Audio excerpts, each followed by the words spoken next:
Are the Saints real or fool's gold? Who should panic more, the Dallas Cowboys or San Francisco 49ers after that terrible week 2? What should Tua do with the rest of his career? Are we seeing the next great quarterback and wide receiver duo form in Arizona? Did the Eagles and Bengals already choke their entire seasons away?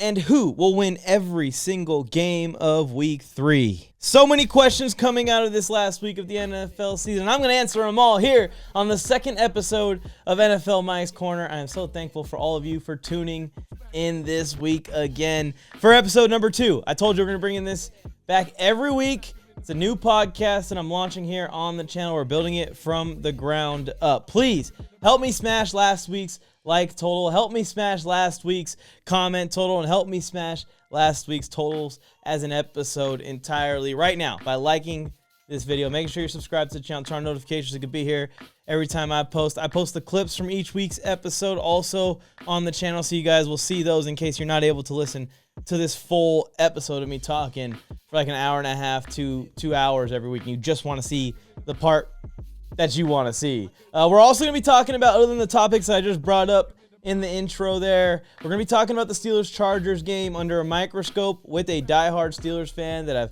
I've known my whole life. That was a great segment. I enjoyed recording that, so that's going to play on this episode. I brought on the Touchdown with Doug Smith, a YouTube channel, more well known for his college football interviews and content. He has college football players on his channel all the time, but what a lot of people don't know, I mean, I guess if you do know Doug, you would know he's a die-hard Miami Dolphins fan. So I had him on here to talk about the Tua situation, the Dolphins quarterback situation, and where do the Dolphins go for the rest of the season from here. But other than that, we're also going to be bringing back Mike's Film Room on this episode. Picked a few of the best plays from week 2. We're going to really dig down on what made those plays so stellar, what made these players make such a great play from the mental football player side of things. What were these guys seeing mid-play before lightning struck and Fred Warner dove for that interception, or J.K. Dobbins was flipping into the end zone? So I'm excited to bring that segment back this week, and if you guys like it,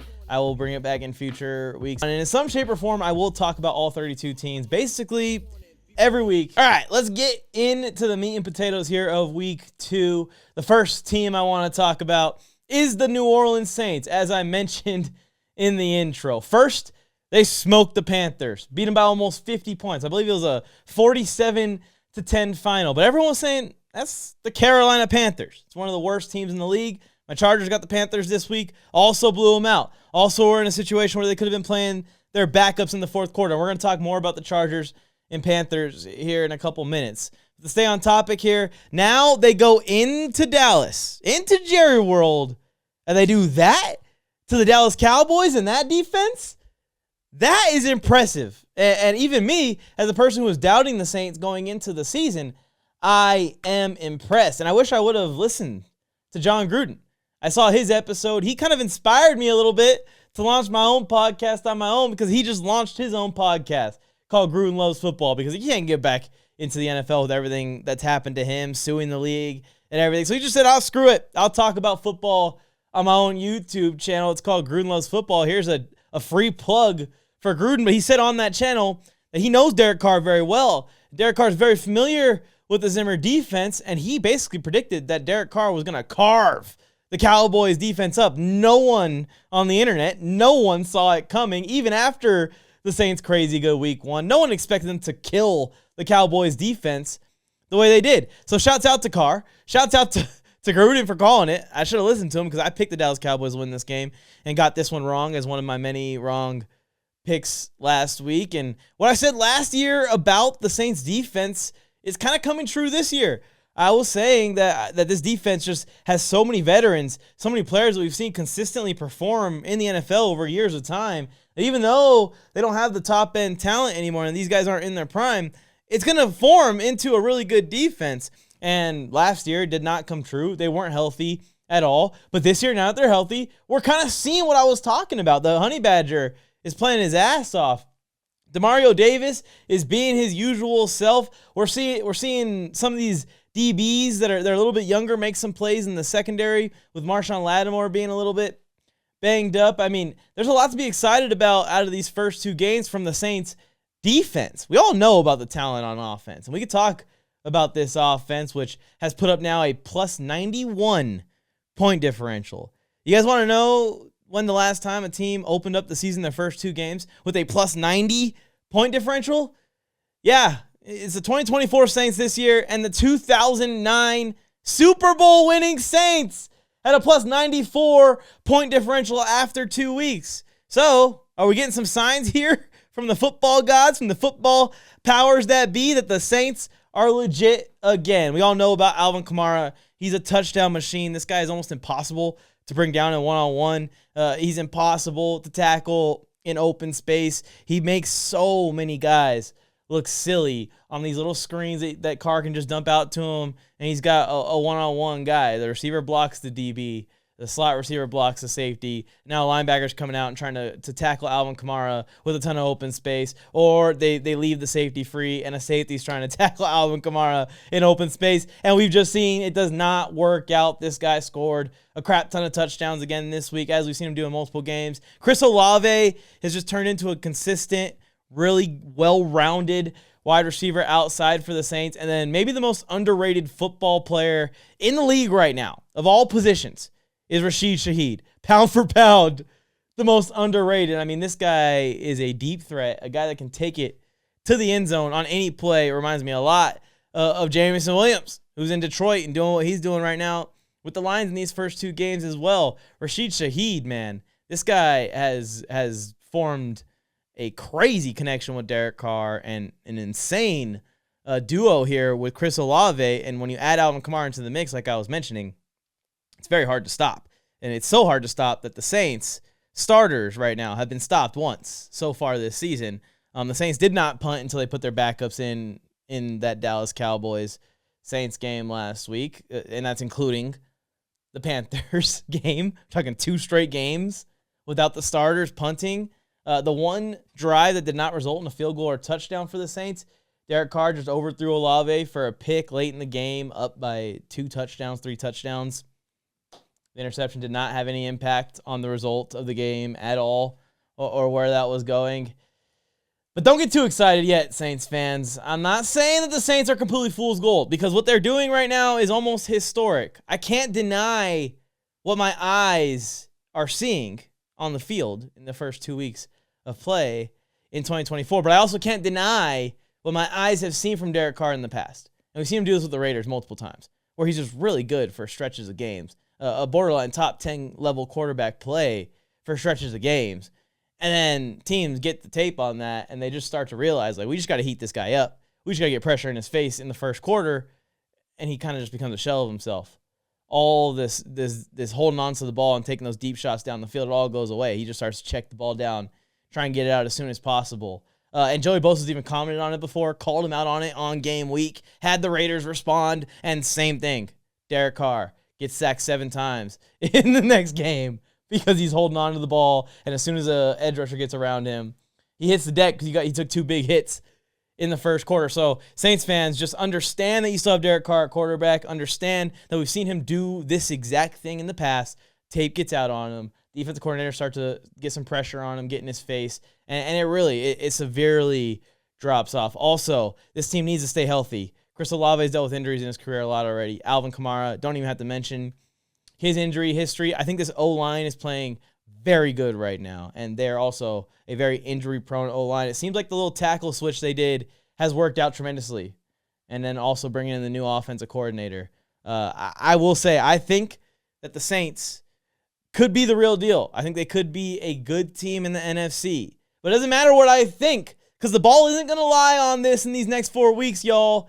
The Saints go to Philly, or no. They're hosting the Eagles this week. So that's going to be a great test to their rushing defense with Saquon Barkley coming downhill. That's going to be a great test for their offense when they're going against this Philly defensive line rotation. I know that the Eagles are a little bit in disarray. The Eagles should be 2-0. They blew that game against the Falcons last night. They should not be 1-1. This should be a 2-0 team also going against New Orleans. And they see Atlanta the next week. And I just feel like Atlanta's going to get better and better the more and more Kirk knocks the rust off, first of all, from the injury, and just learns the offense, gets better, gets more rest, because Bijan Robinson is too good not to be good.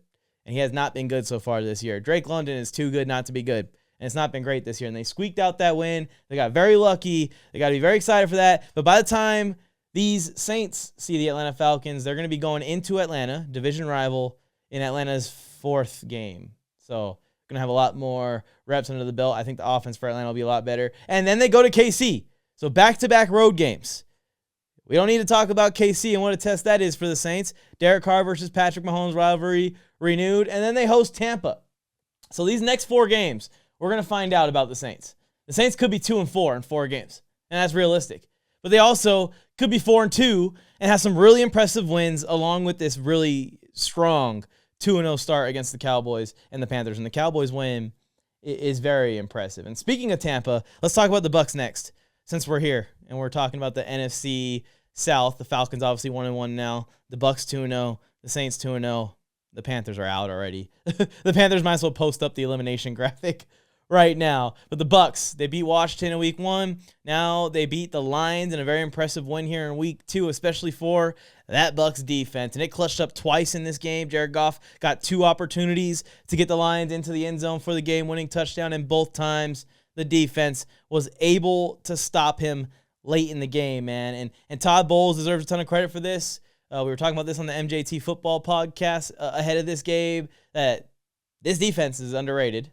They have a lot of guys that could play football on it, and Todd Bowles is an underrated game planner, and he always seems to take away his opponent's best stuff, and he did the same thing here in this Lions games. A few runs leaked, and the Bucs gave up big plays here, there, a pass here, a pass there. It's a very good Lions offense, but for the most part, kept the lid on it, and especially in the red zone, tightened things up when the Lions got on the other side of the 50, and they get the 20-16 win, which is great for this Buccaneers team over a team that was playing in the NFC title game last year. This Baker Mayfield to Mike Evans connection, it just continues to grow, continues to get better, and I think it's only going to continue to get better. And Chris Godwin is the Florida Cooper Kupp, and man, Cooper Kupp injured again.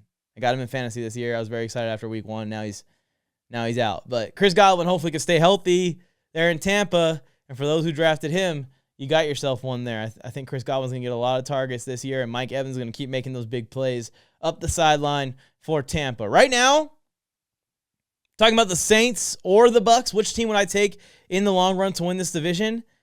Like I said, I can't erase what I saw in the first 2 weeks out of the Saints offense and defense, but I can't erase what I saw all of last season also. So I'm still rocking with the Bucs, who are 2-0 also. They don't have as big of win total, but I think that they're the better team. I think they still have the better quarterback in Baker Mayfield over Derek Carr, and I think they're younger and a little bit more built to last the entire season than the Saints. But we'll see how this goes. Like I said, they play in 4 weeks, and when we get to that meeting, the Saints are, 4-1 or 4-2, and the Bucs are 5-1 or 4-2. That's really going to tell us which team's better, I think, in that game here in 4 weeks. All right, I promised y'all a Dolphins fan to talk about the Dolphins on this episode. Like I said, I'm going to be bringing on guests to the show. Every single week is the goal. If you guys want to be on the show, I will just bring on fans too.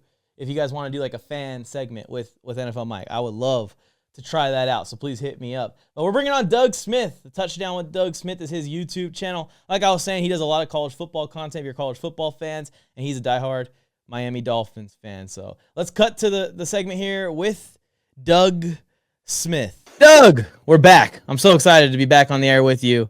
The last 2 times I think we've talked has been on your channel. Well, yes, sir. Been on my channel, dude.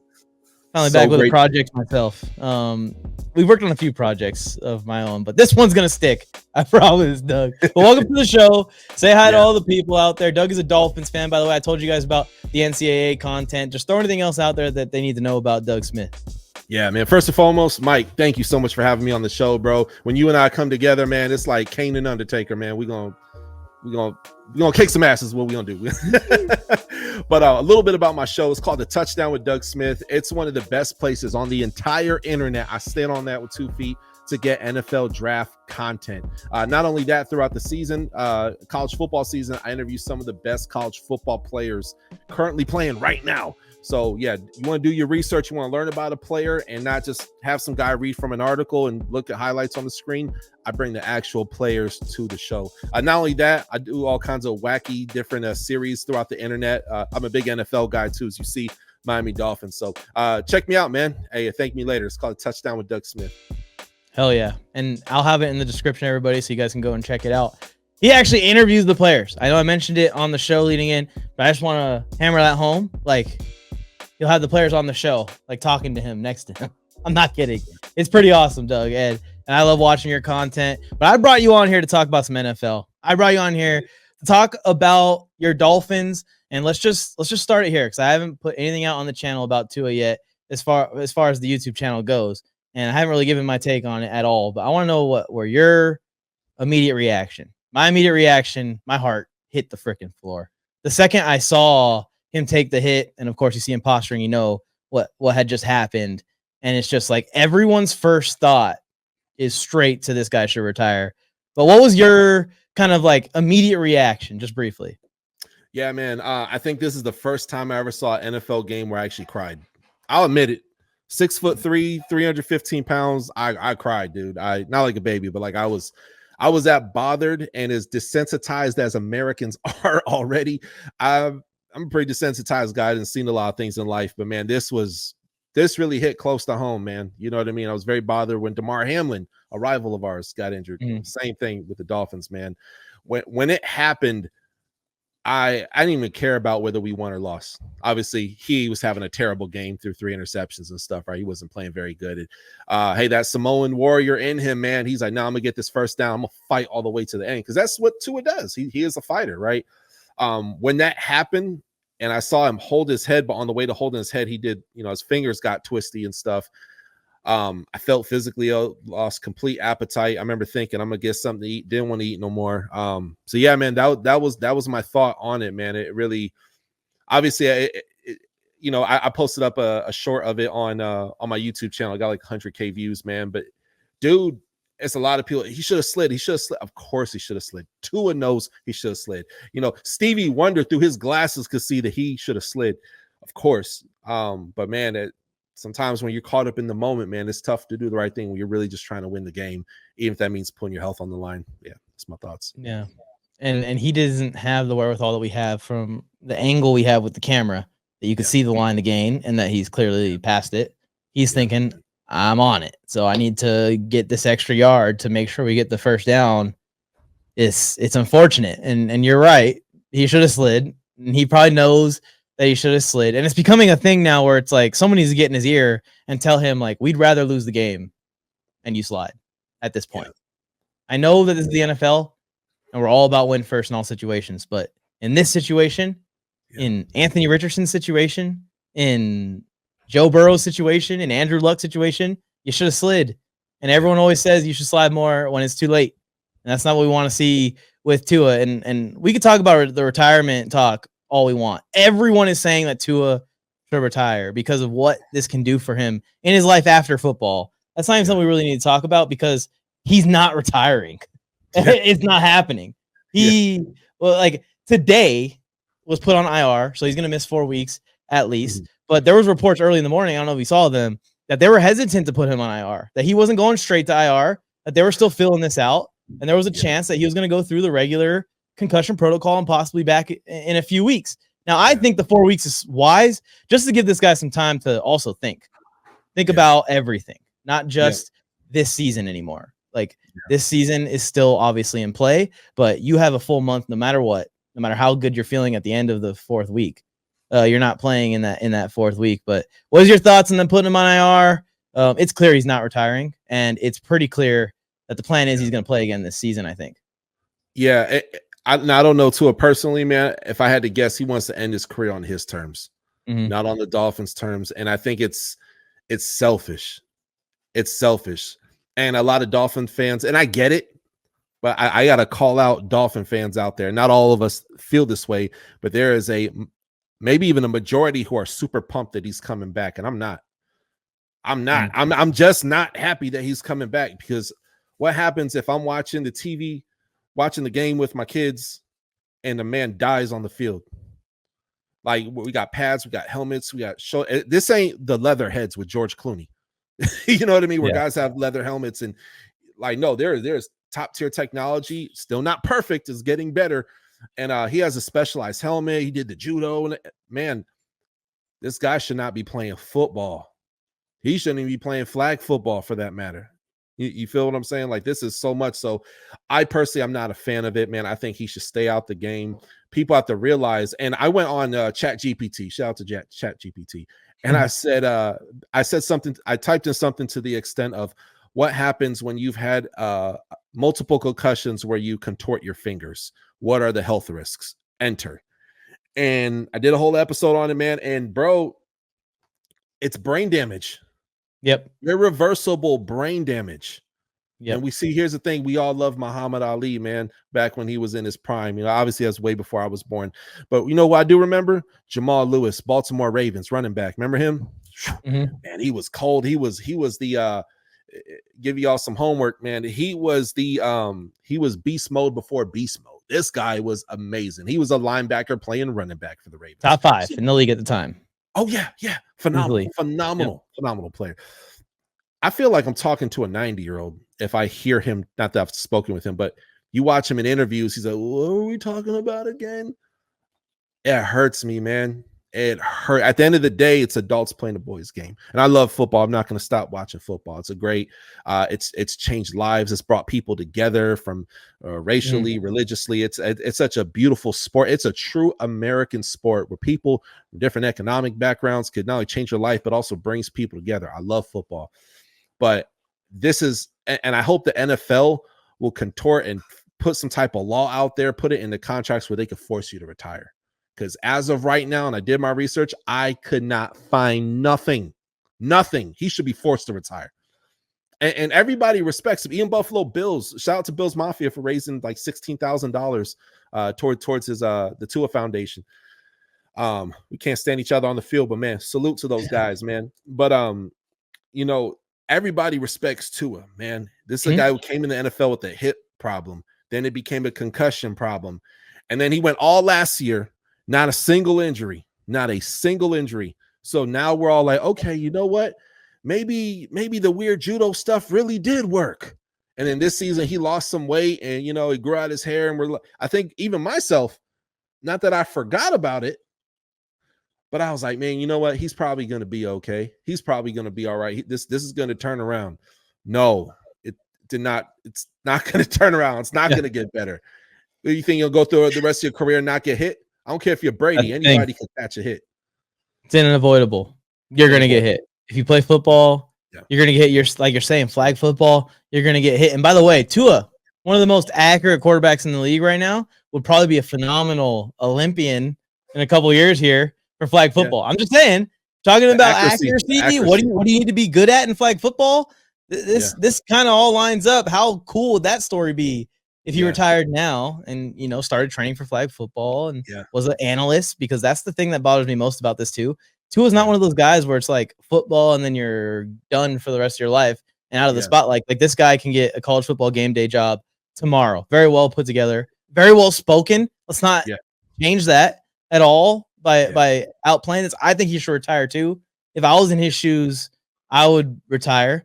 We talked about it before we went on the air, but I actually played after high school. I played for another 5 total years after high school, and I was going to keep playing for fun when I came home. I played in Japan, for those that don't know, and in my last game there, I suffered a nasty concussion.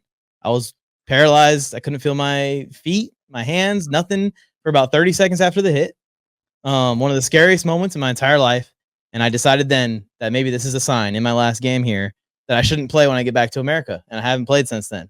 And I am not Tua, who now has 4 in the past 2 years, 2 of which are severe when your hands and arms go out that way. And when you look at the retirement option from a financial standpoint, from what I understand, he gets the signing bonus. It's $43 million. Yeah. No matter what over the next 5 years. Yeah. And then there's a clause or something in his contract from what I read that if he's medically retired, he gets a large number of the remaining guaranteed money still spread out over 5 years. So we're talking hundreds of millions still. Yeah. And he can go to TV and make, a salary making millions per year. Another thing I wanted to bring up, Doug, was the idea that I have on this, and something that I've been bringing up for multiple years now, and I'm glad to talk about it here on the podcast also. But I have never been a fan of Thursday Night Football. In my opinion, as someone that's played football, I have not been ready on Friday nights as a high schooler. Like if you play both ways, especially, you need more than a week to get ready for the next game, let alone a Sunday to Thursday turnaround. And I bring this up in this situation specifically because the concussion detection rate is very low in the NFL. It's very low in the sport of football. There's estimates, no one's going to get it exactly, that 50% of concussions in football go unreported. So what we're saying is that someone could get a concussion, and I watched that Jaguars-Dolphins game with a fine comb, and I saw Tua's hit the ground multiple times in that game. Yeah. You can get a minor concussion, undiagnosed. You're feeling just a light headache. You think it's normal symptoms from playing a football game, and go out there on Thursday unknowing and have that happen to you on a routine tackle from Damar Hamlin, ironically, on Tua there, and boom, your head hits the ground again, and we're talking 2 concussions in 5 days, which is exactly what happened to Tua in 2022. The same situation. Concussion on Sunday. That one was clear. Everyone knew he got a concussion that time. Plays on Thursday, and it's obviously way worse because if you get 2 in that short of time, the severity is on the second one is always going to be permanent brain damage, like you're saying. And I just think on a bigger picture than just Tua, I'm getting the chills thinking about it. Yeah. How many guys get concussions on Sunday and play on Thursday? Lots. And if you really want to play, oh yeah, coach, I'm fine. Yeah, like it's like how many people they get pulled over by the cops. They say, all right, how many fingers am I holding up? All right, count to number 10 backwards. Oh, sorry, count backwards from number 10 to 1, backwards. And they pass the test. That's what's crazy. Someone with a concussion can pass some of these tests. Yeah. Guess what? They also had 4 beers. Yeah, that too. You know what I mean? Sometimes you can just be ready, but you can get a minor concussion and pass those tests for sure. Yeah. I think it's harder to pass the stuff when they're looking in your eyes and so they can really tell, especially right after it happens. But if no one saw it and you got the concussion, you don't say anything, you're feeling symptoms, you can definitely get out there. And a lot of people are upset at my take. I posted a video on this and it did decently, and a lot of people reacted in the comments. I'm not even saying eliminate Thursday Night Football. I think that they should just have it on the second half of the season when they can organize it to where you only play Thursday Night Football game following a bye week or back-to-back Thursday Night Football games. I feel like that's the only way that it should be a thing. And it actually would be better, I think, for the NFL that wants to extend another game, I think, to 18 games, to make their Thursday game tie in with their bye week. If every team's Thursday night game, every season, if you have a Thursday night game, it is attached to your bye week. You get 2 weeks off almost. Yeah. And we're going to add a game to the end of the season also. And I feel like that would be a fair trade-off. And we're going to cut the first 5 weeks or whatever of Thursday Night Football from the schedule. I feel like that would be great. The players will be healthier, be safer, and we get some better Thursday Night Football games. A lot of these Thursday Night Football games, half the O-lines are going out there, and it just turns into a crapshoot because half the O-line is going to get destroyed by the D-line no matter who it is in the NFL. So we're getting terrible games anyways. Yeah, and they're not rested neither. Like your body after you go out, because think about practice is still gladiator school. You know what I mean? What did Coach Prime say? Was it practice like you play the game? A lot of NFL players, they go out there like that, and you know what's crazy? Mike McDaniel, fun fact about him, he's probably one of the few, if not the only coach in the NFL does this. He will let his guys rest for a whole week. And they'll be there at practice, just kind of looking at the playbook, but not actually out there performing, right? Getting hit, doing tackles and stuff like that, right? So, he is super precautious, and it still happened. Man. It's unavoidable, but let us know in the comment section if you guys are watching this. What do you guys think about the Tua situation? What should Tua do? It's clear I think he's going to play, but we'll see, at least this year, what happens. But speaking of this year, Doug, for the second part of our segment here, where do the Dolphins go from here? I want to know the season ramifications since I got you on here. Tyler Huntley was obviously signed. Ryan Tannehill is out there, still a free agent. Don't know if he's interested in playing. There's some familiarity there. I see you big in the face. You clearly don't want that Band-Aid, but the Finns do need a Band-Aid at quarterback while they figure out what's going on with Tua, because they're kind of all in, man. You give Jalen Waddle the extension. Tyreek Hill obviously got the pay raise. Like, these guys are locked in no matter who the quarterback is for at least this season. There's no trading. There's no retooling. There's no rebuilding. So where do the Finns go from here? And then we'll talk about their next 4 games. Yeah, bro. Hey, glad you brought this up, man. So Skylar Thompson is a guy that we drafted 2 seasons ago. He was a day 3 guy. He's round 6, I believe it is. And he played for, I believe it was Kansas State. And this guy is a college football legend, man. His tape, if you want to get entertained, a guy who can like play action, man, he's one of the best quarterbacks to do it, man. Very accurate quarterback. And at one point in time, some would argue he had a stronger arm than Tua, though Tua has improved on that greatly. With Skylar Thompson, he came in and he started the preseason. Now, 2 preseasons ago, fun fact about him, he led take it for what it's worth, it's preseason, he led the whole NFL in yards. Passing yards, touchdowns, he led them in that. So he ended up finding his way as the backup quarterback for the Miami Dolphins. And when Tua had that really bad concussion against the Bengals where fingers twisted up and stuff, the first time Skylar Thompson came in and he even almost beat the Bills in the playoffs. So he's not a bad quarterback at all. I encourage everybody, check out college tape's the college tape. It's really about what's in the NFL. He has some dope NFL stats. But I feel that because it was preseason, you weren't playing against starters. You were playing against, at least 1/5 of those guys are never going to play football again or go on to CFL or something. There's some of these other guys going to be on practice squads. And then there's a few guys who are like legit ballers out there. So he's a competitive guy. He's a scrappy quarterback, very, very composed, and he is fast. He can run. Mm-hmm. He's not Tyler Huntley fast. Not quite. That being said, Tyler Huntley, I love the signing. I want him. Bring him here. Send him to us. Yeah. People say like, oh, like in basketball, here's all the time. Oh yeah, he's like a mid-range Dwayne Wade, or he's or a middle-class Shaquille O'Neal. Yeah. He's Tyler Huntley is a middle-class Lamar Jackson. Mm-hmm. And that's not bad. So I'll take it. And actually I have his stats here right now from when he was in college. This is a guy that for the 2017, 2018, 2019 season, he threw for 7,300 yards. Really balled as last year, throwing over 3,000 yards. So I would say he's like very mid-range in his passing, but very low turnover ratio. 19 touchdowns to the 4 interceptions. That's really good. Yeah. And then on top of that, gave us 290 yards on the ground with 5 running touchdowns. So he is a throw first, but don't get it twisted. He will take off upfield for 50 yards. Oh yeah, he will. Yeah, and he's been in this spot, and that's why they're bringing him in. Obviously, he's been a guy that's come in off an injured starting quarterback and provided just good play, consistent play with just a very good understanding for the scheme and what he needs to do. And I think the Dolphins, they can survive this 4-game stretch I'm about to talk about here. Even with Tyler Huntley, if Skylar Thompson doesn't work out. And now my friend Tony, sorry, Tony, for revealing our private conversations, thinks that Skylar Thompson is going to be the starter until Tua comes back or for the rest of the season.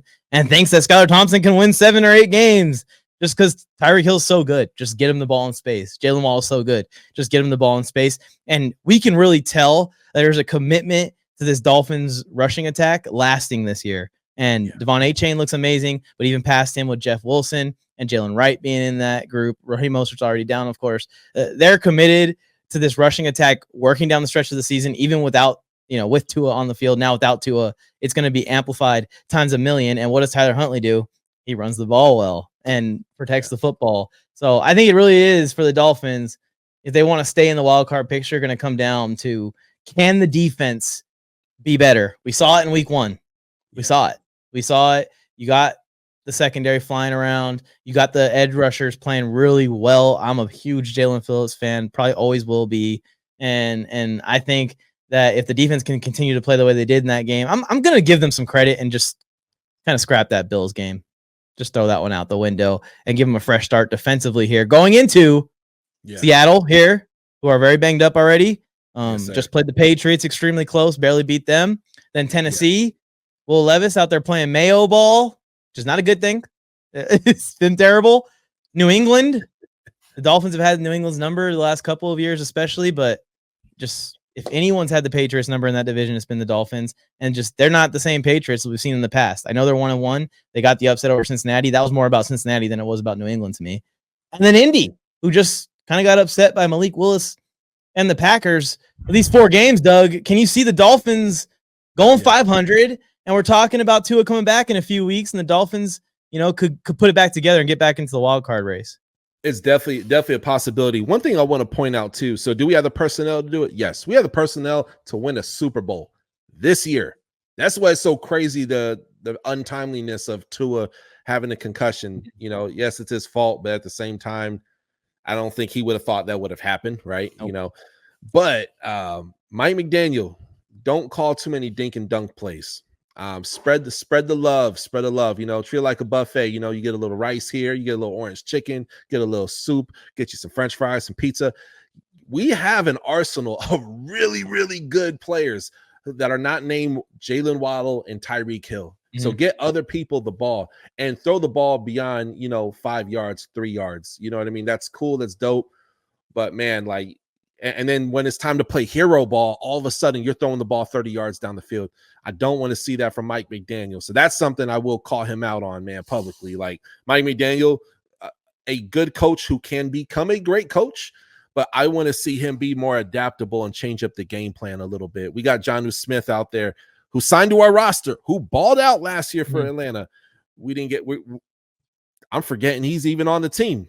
You know what I mean? For a lot of people, they didn't even know he was on the team until Tyreek Hill arrest video came out. You know what I mean? So get him the ball. You have a great tight end right there. Get him the ball a lot more. And with our running game, hey, we got a banged up O-line. Teron Armstead is currently injured right now. He's supposed to be coming back. We could have Patrick Paul, our rookie left tackle, who was drafted to take over for him next year. This guy's the size of an NBA player. He's like 6'8", 6'9". He is a behemoth of a man. He's a big guy. But yeah, man. So very excited about this next game versus the Seattle Seahawks, man. But not the time to be modest, not the time to be nervous. Like, we got to throw that ball downfield, you know what I mean? Because we got the players to do it. And don't just focus on 2 players, because the secondary of Seattle, they ain't playing around. They have very good secondary. Exactly.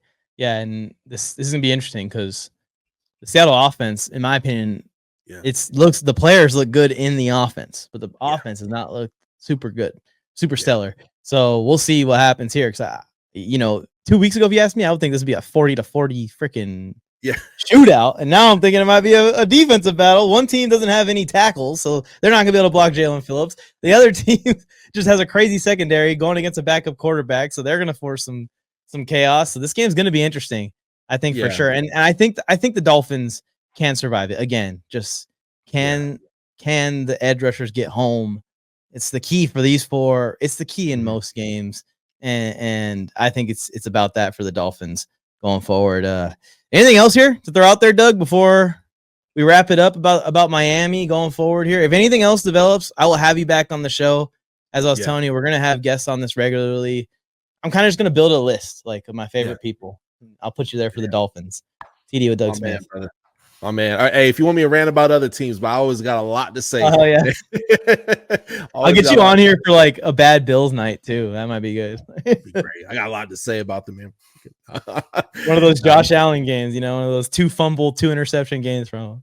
Dude, Josh Allen, I gotta say, Josh Allen is our freaking daddy, bro. He owns the Dolphins. He's a beast, man. He's a beast. He owns everybody.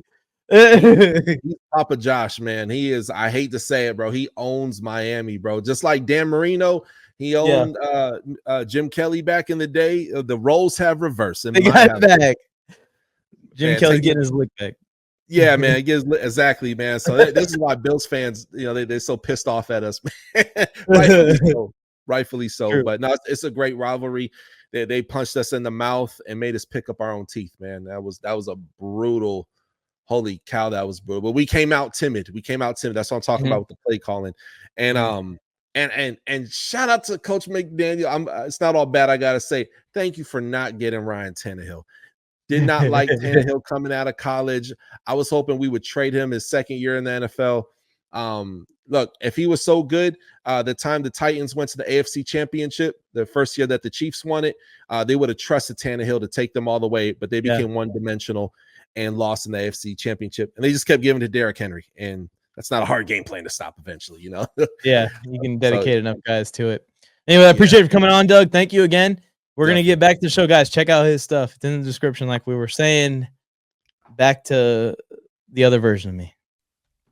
Huge shout out to my guy, Doug, once again. I will put the link to his YouTube channel in the description of the full episode and to the clip up. So if you guys want to go and check out his stuff, if you enjoyed the conversation, definitely go subscribe and support Doug, who is coming on to the second episode of NFL Mike's Corner here, trying to make some history, as you will. Because we all know this is one day going to be one of the biggest podcasts on the internet. And I'm calling it right now. And I want to put it on the record right now. Every Tuesday night or Wednesday morning, depending on how quick Mike edits.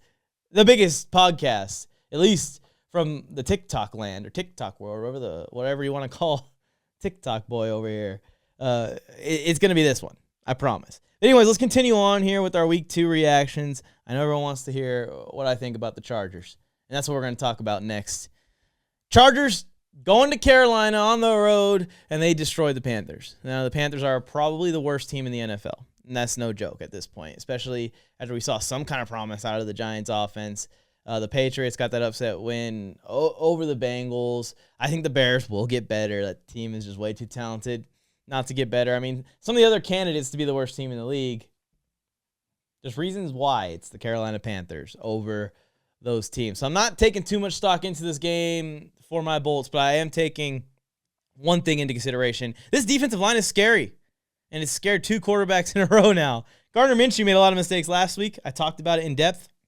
If you guys want to go watch that video, it's on my channel as its own video, so you don't have to watch the whole podcast. But I think that they did the same thing to Bryce Young again. They got to him early in this game because they stopped blitzing Young into the second half. It got to a point where the Chargers were only rushing 4. They weren't even getting pressure, and Bryce Young was still making all kinds of crazy mistakes without pressure on him. Just unpressured errors. You could say that's bad quarterback play, but there is something to say about what the D-line did to him very early in the game, set the tone, set the message, and what's crazy is both in the pass defense and run defense, the Chargers right now statistically have gone from worst to first, bottom 5 to top 5.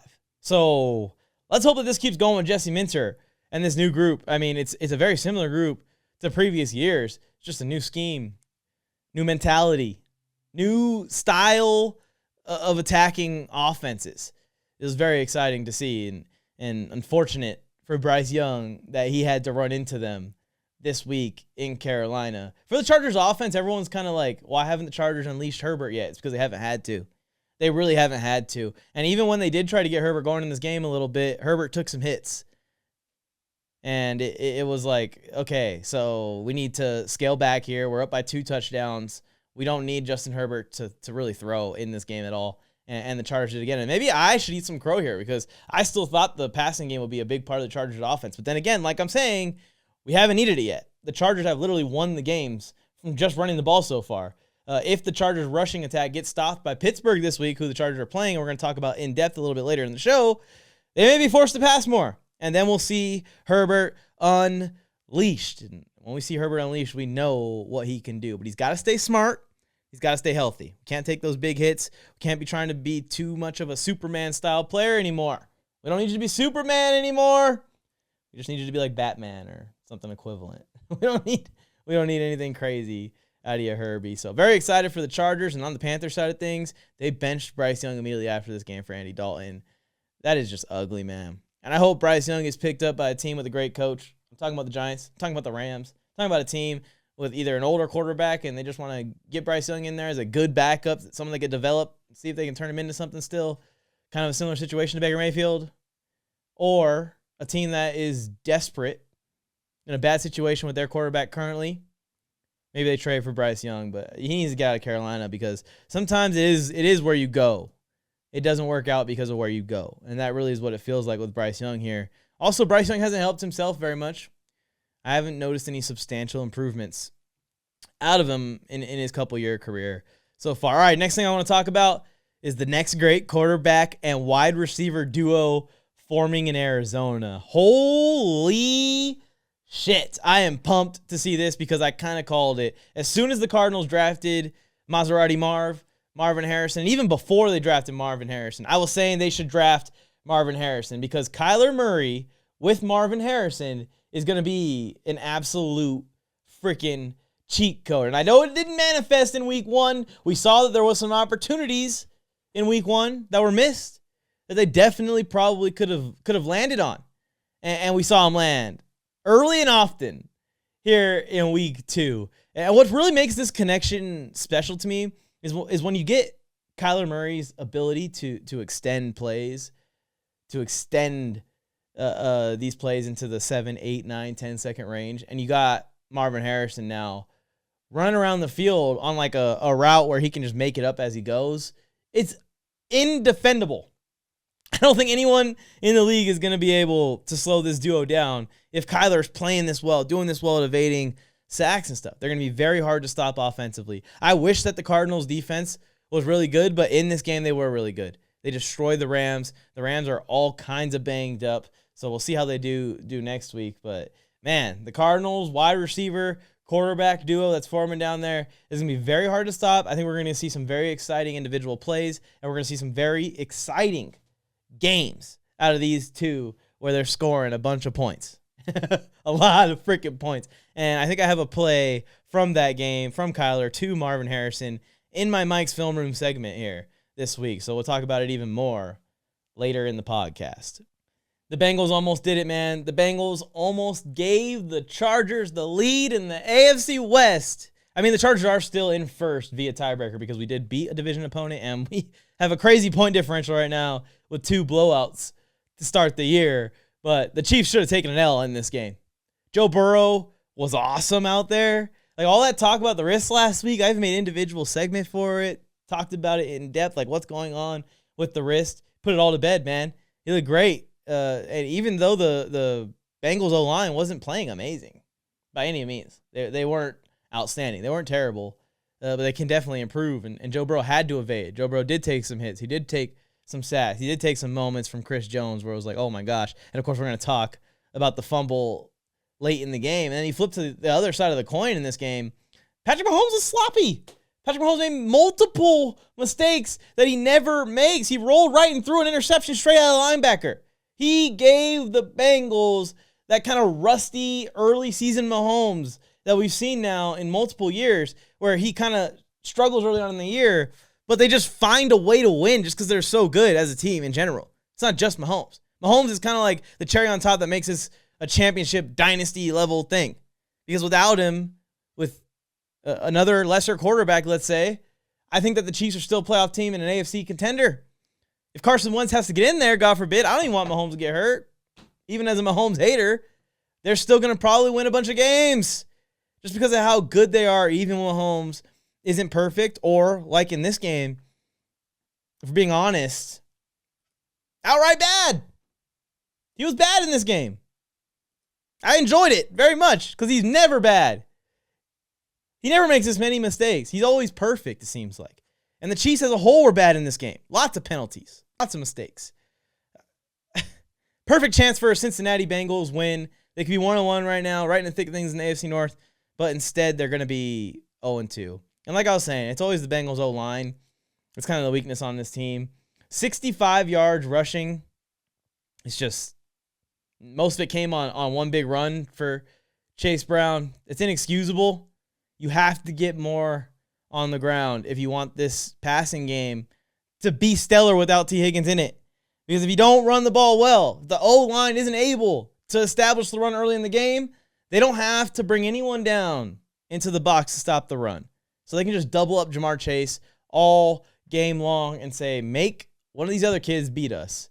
And we are going to bet on Mahomes and Rashee Rice and Travis Kelce to win once we take Jamar Chase out of this game. And that's exactly what the Chiefs did. They doubled him all freaking game, and the Bengals still couldn't run the ball against soft boxes. And that's what that means when you double them. In most situations, they are taking a safety to blanket coverage over Jamar Chase, someone that would be helping in the rush defense, someone that would be helping in covering the middle of the field, and the Bengals still weren't able to really abuse it. And Mike Gesicki had a great game. He does deserve a ton of credit, but they got to get the ground game going if the Bengals want Jamar Chase to get some more free routes where he's not doubled and tripled up and blanketed. And that's the only way the Bengals are going to score a bunch of points before T. Higgins gets back out there. Now, once T. Higgins gets back out there, now you got problems in the passing game at all times, it feels like. I know the game was still close up until the end, and there was a controversial penalty at the end of the game that everyone's talking about. Oh, the Chiefs get bailed out again. Terrible call, by the way. I personally have watched it over and over and over again. I played defensive back, have a lot of experience with pass interference, and pass interference getting called on me and not getting called on me when it should sometimes. And that's just a bang-bang play. The slow-mo replay makes it look like he got there extremely early. That's just a bang-bang play. The only thing he could have done there, other than what he did, which is jump up and try and defend the pass, is not jump up and try and defend the pass and let the receiver catch the ball. And I don't think that's what the ref's saying he should do. So it shouldn't be a penalty. It really shouldn't have been. They both went up for the ball. The ball was a little overthrown. There's contact early, and it looks worse in slow-mo. But I'm telling you, this happens almost on every pass defense where there's a contested catch, and the receiver catches it or doesn't catch it, and it's just contested, incomplete pass. But that was not pass interference, but I say that all with a grain of salt because the Bengals blew the game. They had a 5-point lead with the ball in Joe Burrow's hand, who had been unconscious, had been balling out in the game, and finally the Chiefs defense makes a crazy play. Joe Burrow trying to do way too much instead of just taking the sack and punting the ball and being smart about it and trusting your defense, or also just playing the field position battle so that way the Chiefs get held to a field goal when you have a 5-point lead instead of giving them very good field position, or instead of a defensive back coming in and scooping up your fumble and taking it for 6 to take the lead in this game. And this is just bonehead mistake by Joe Burrow. You got to protect the football in that situation. You got to understand the situation that you're in. And then it gets even worse. Later in the game, later in the quarter, this is all in the same quarter. Bengals got the ball back. They can right the ship. They can right that wrong. They can make that fumble not matter. I wouldn't be talking about it on the show right now if they convert this 3rd and 7. And they're driving. They're already almost in field goal range to make this more than a field goal where the Chiefs would have to score a touchdown. They also are running the clock down. And Jamar Chase gets a stupid bonehead penalty for arguing with the ref about a hip drop tackle on 2nd and 15 or whatever, where he got 7 yards. Like, why are you so charged? Why are you so upset? Why are you playing with the emotions impacting you so much in the middle of a game? Aren't you focused on winning this thing, Jamar? What is your focus? It seems like his focus is on the individual battles between him and the defensive back. And he's upset at what the defensive back might have been doing all game. And this hip drop tackle sent him over the edge. The ref threw the flag. Do I have my flag prop? I do. 3rd and 7. Remember, 15. It's 3rd and 22. And the Bengals just have to settle. And they can't get anything done. And they give the ball back to the Chiefs. And it's almost like you know what's going to happen. When Mahomes gets the ball, it didn't even need a touchdown anymore. Now you just need the field goal to win it. And they go down and win it. And now the Bengals, who should have won last week against the Patriots, they play just decent Bengals football, but they were absolutely garbage. The Bengals should have beat the Chiefs a couple days ago. Should be 2-0 and are instead 0-2. And that's ugly in this division in the AFC North, where things are going to be tough. Now, the good news for Cincinnati is that with this terrible start to the season, about as bad as the start can get, T. Higgins should be getting healthier and getting closer to getting out there. And now we have Jamar Chase on the field, at least, in this contract dispute. Also, I think that their schedule is super light here. We got Washington this week. Then they go to Carolina. And they got Baltimore, a team that they always play tough, but they're at home in Cincy, in the jungle. And then in New York against the Giants. I think the Bengals can win all 4 of those games, or at least win 3 of them, and be 500 by week 6 or so, week 7. And now you have a whole new outlook on the season, hopefully with a healthy T. Higgins out there. Hopefully the O-line is coming together a lot better. And the defense plays like it did against the Chiefs here, because the defense gave them a really good chance in this game against Mahomes. Overall, the Bengals choked this away. I still think this is a really good team. I'll be taking them to win against Washington. Spoilers for my Mike's Pick'ems Challenge segment. They definitely showed that there's some weaknesses in the Chiefs that can be exposed, and you can force Mahomes to make some mistakes early on in the year here. So I guess the ball won't lie with what happens with the Bengals for the rest of the season. But, man, you can't blow shit like that, especially against Kansas City. You can't make that many mistakes and expect to win. That's for damn sure. Let me know in the comment section, y'all, what you guys think of the Bengals. Predict the rest of their record and tell me what their record's going to be. Who should be more panicked, the Dallas Cowboys or the San Francisco 49ers? That's a tough choice. Both have major problems. Let's talk about the San Francisco 49ers first and this Vikings loss. I mean, talk about missed opportunities for the 49ers. First of all, they had a punt block in this game. That cost them some points. They were on the 2-yard line at a certain point in this game. Probably should have scored, but weren't able to get in. Stopped to a 4th down, and then eventually an incomplete pass. Turns the ball over on downs, and you lose out on 7 or 3 points at least right there. And then Justin Jefferson absolutely cooks the secondary in the middle of this game, and they give up a 97-yard touchdown to go down and put themselves behind, 20-7 for most of this thing. And Sam Darnold was actually really good against the 49ers defense. I know he was playing with a little bit of a chip on his shoulder, being Brock Purdy's backup for most of last season. He put the dagger in them late in this game. You can't lie. And you got to give him some props for doing that. But for the 49ers side of things, it's just about injuries again. Like, these missed opportunities are one thing, and you're going to blow games like this. I believe they had a very similar thing happen to them against the Vikings last year, even after the Vikings lost Kirk Cousins. Like, very similar situation, almost deja vu, if you will, here. But the key here for the 49ers isn't the L on their record this early in the season. You could take the L and recover when you have this good of a team. It's the Deebo Samuel calf strain. He's out for multiple weeks. Christian McCaffrey is not recovering from his Achilles well. He's probably out for multiple more weeks. Fred Warner got banged up in this game. He's okay. He's going to probably be fine going forward, but he's definitely going to be playing injured.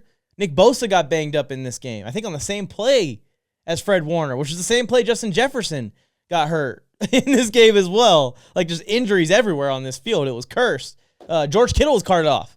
I think his thing ended up being cramps, and he's okay, but you just still don't want to see it. You don't want to see him dealing with cramps and being a little bit out of shape here to start the season. We've seen this before from the 49ers, where they've had seasons that have very rapidly went south and completely flipped on their head. And I hope that this is what's happening here with the 49ers, but this one, from what they did in week 1 to week 2, is very quickly flipping on its head. And then it's the same old for Dak Prescott and then Dallas Cowboys. Just a bunch of overhyped teams.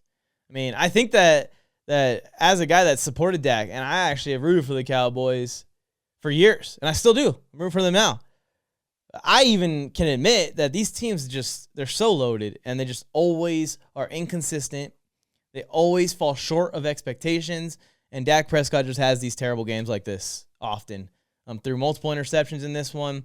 They were trying to make a comeback attempt, and Derek Carr was trying to help. He threw a pick, and Dak threw a pick right back. So nothing was going well for the Cowboys, and then this defense it isn't a good fit. And I had this feeling early on in the season. A lot of people liked Mike Zimmer to the Cowboys as the new defense coordinator. I didn't think it was a personality fit for Micah Parsons, Trevon Diggs, and these guys that like to go out there and have fun, and Mike Zimmer being more of a no-nonsense coach as far as we know from his history in Minnesota. And we've heard multiple stories about him being like that in Minnesota. And now we're starting to see issues here in Dallas with Micah Parsons. We saw it in training camp. There's already comments that him and Zimmer just hardly spoke or hardly talked. This is your best player on your defense. And they're talking about the defense coordinator and the player not getting along or there being some kind of rift there. If I had to pick which team should be hitting the panic button more than the other team, I would probably say the Dallas Cowboys should hit the panic button more than anything. Because as Jerry Jones said, the Dallas Cowboys are all in. Now, some people took that as, they're going to add a bunch of free agents. Here comes extra receivers, extra defensive backs, extra edge rushers. That's not what he meant. He meant that he sees that he's got to pay his quarterback $60. He's got to pay his receiver $35 million. He's got to pay this edge rusher $30+ million per year. He's all in on these 3 players. And that's why I say they should hit the panic button more, because that strategy is not going to work, and it's not going to work in Jerry Jones' lifetime. There's no way that you're going to be able to pay these 3 players this much money and keep a great team around them like the Cowboys have had over the last couple of years. And remember, they also extended Trevon Diggs already. So we're talking about 4 just super max contracts, highest paid at their position in the league as soon as next year. Like, what's the rest of the team going to look like? It's going to be a very young team. Mike McCarthy's going to have to piece this together in the draft. But the Cowboys have always been a very veteran-oriented team.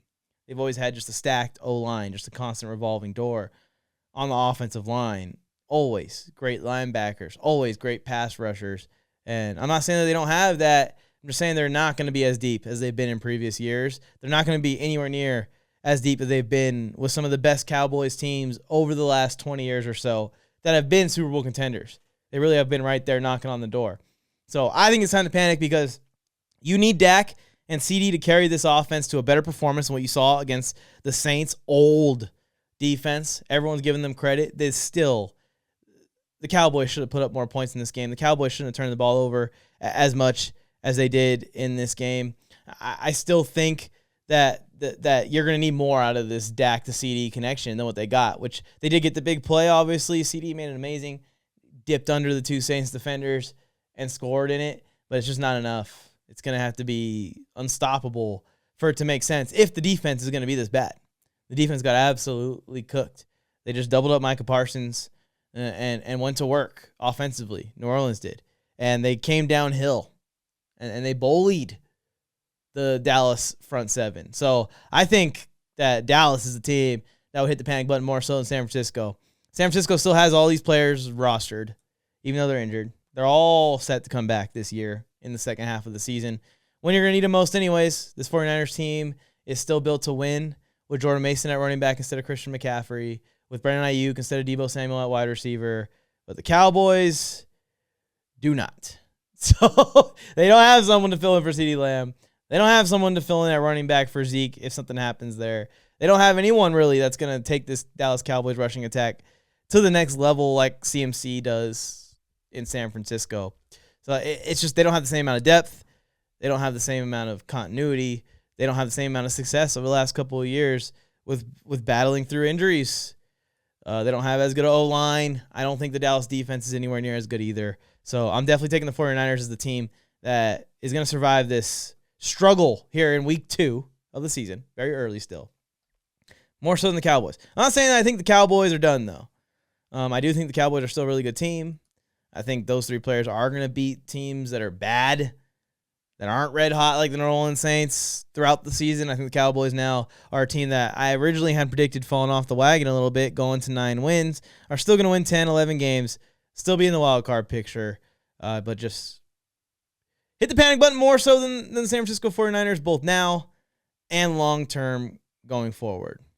All right, let's briefly talk about the Eagles really quick and what's going on with their situation. Completely blew that game, by the way. The Eagles would have won that game for sure if they just hand the ball off to Saquon. He probably gets the first down and they're kneeling. But even if he doesn't get the first down, then you line up and do the tush push, and then you're kneeling. But either way, the Eagles did not need to throw a pass. They got overzealous. They got overconfident. They got cocky, as you will, and tried to throw this easy dump to Saquon Barkley.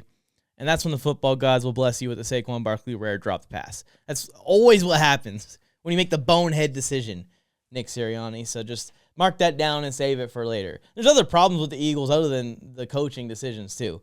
The secondary is supposed to be really improved this year with some of the additions that they've made. They're already really banged up. CJ Gardner-Johnson's playing amazing, but he's not going to be able to carry this whole thing. They're going to need someone to step up. Quinion Mitchell is still growing, obviously, and he's going to take some time as a cornerback to get better. It's hard to play cornerback in the NFL, especially as a rookie, week in, week out, when they're targeting you specifically because you're playing on a team with Darius Slay and C.J. Gardner-Johnson, other game wreckers. And the Eagles' D-line is not getting home without some extra heat, too. That's a big problem for the Eagles' defense. So didn't look great in this one.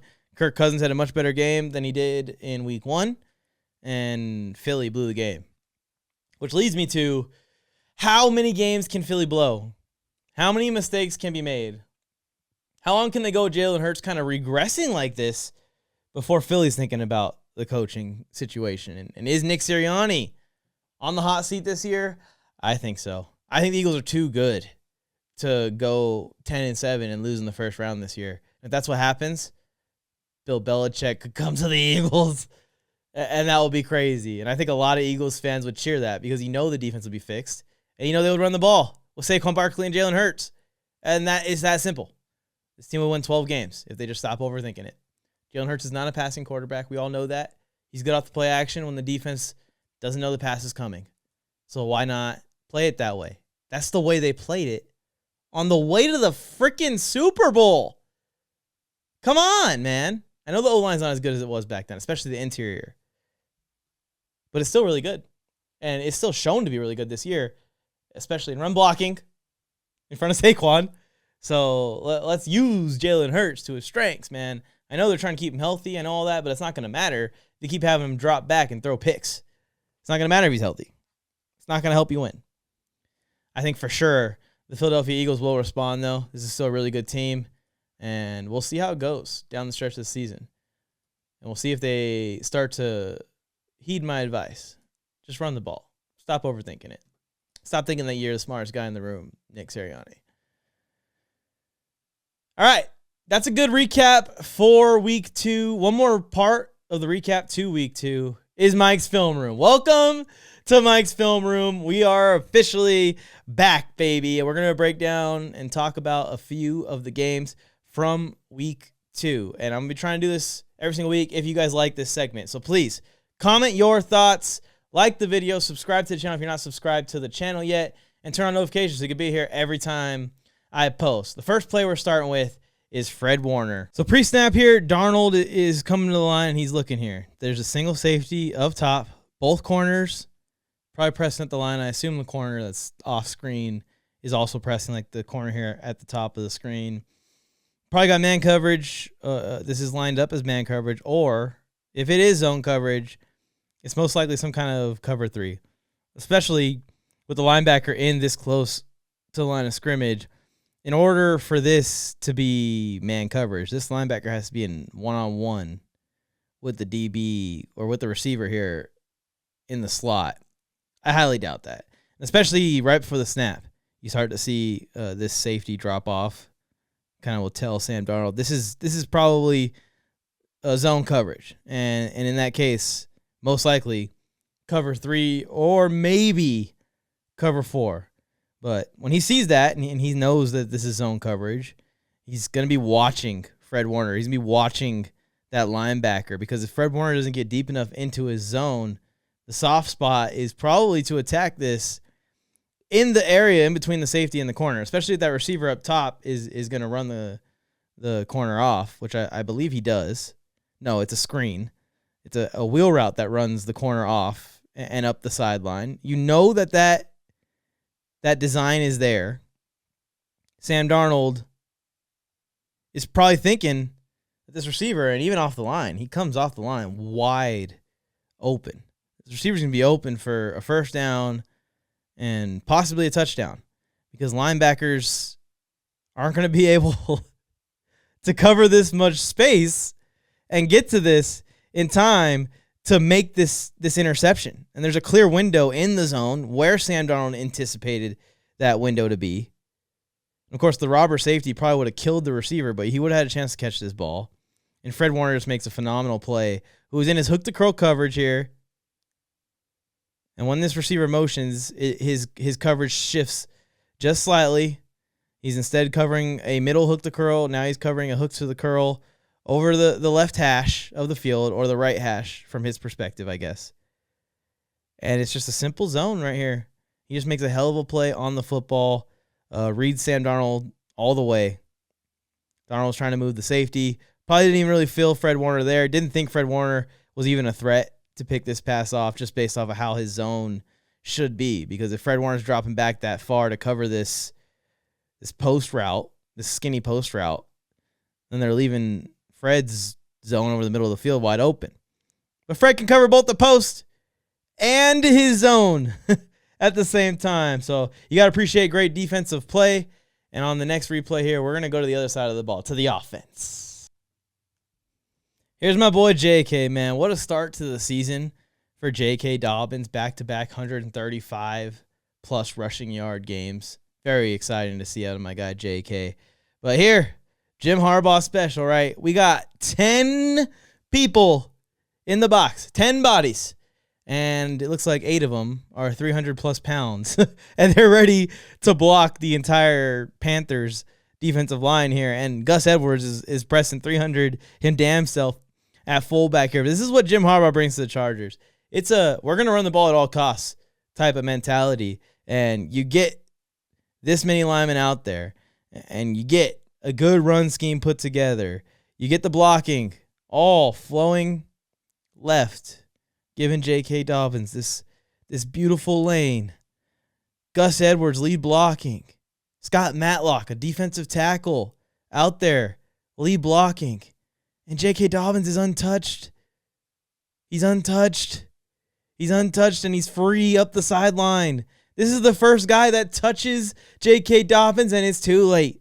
He flips into the end zone. You got to love when Coach gets into his bag with these rushing plays, man. Putting out 10 guys in the box, saying, good luck. My running back is going to be untouched all the way down into the end zone. And that's what it was for J.K. Dobbins, man. I'm excited to see what they do next week. They got a really good test in the Steelers' defensive line. So we will see how that goes for my Bolts and their rushing attack, and especially J.K. Dobbins. But let's keep it rolling like this, please. I would like that. I'll be a huge fan, if you will, of J.K. Dobbins going for 130 every single week. Next play here is going to be Kyler Murray, and the reason I picked this play is because this is why I said that this is a must-draft player for the Arizona Cardinals at 4th overall this year. Marvin Harrison. This is his second touchdown of the game. He had a pretty beautiful one earlier in the game, but the reason why I wanted to highlight this one is because it really shows off what him and Kyler can do as a duo. You're going to see Kyler here step into the line of scrimmage. He's got Marvin Harrison all the way up top on the left-hand side of the offense. The Rams, obviously, are coming after Kyler here. They're trying to heat it up here. I mean, we've got a formation that calls for a bunch of guys in tight. We've got 5 offensive linemen, multiple tight ends, a flanker. This would be a set where you would think that the Cardinals are probably running the football here on 1st and 10. But again, this is what makes Marvin Harrison so deadly in Arizona this year. Instead of handing this off to James Conner, Kyler Murray's going to keep this. And Kyler Murray off the play action is very dangerous already. He's extremely dangerous when he's rolling right, extending time, while Marvin Harrison is just running a beautiful in and up, 10-yard in. Once you get across the field, Marv, there's no more space for you to keep running, dude. Turn that thing upfield. Your quarterback's rolling right anyways. And it's just beautiful. It's perfect. It's exactly how you want it. It's exactly as I saw it going in the preseason when I gave all these takes about Marvin Harrison being worth the 2nd-round pick in fantasy football this year and Kyler Murray being maybe the quarterback to target late in your fantasy drafts. Because he's going to extend plays, and when you extend plays with a receiver like Marvin Harrison on the field, it's going to turn into touchdowns like this one. He's Superman stretch into the end zone. Very exciting for the Cardinals as they blew out the Rams this weekend, and they have one of the best duos in the league forming. I honestly believe that. Get to our last one here. Got to go back to the defensive side of the ball. Talk about this Cam Taylor-Britt interception. I know you guys saw it if you watched the Bengals game. You probably saw it even if you didn't watch the Bengals game. This thing was nasty. I'm going to pull it up here so that way I can watch it with you guys.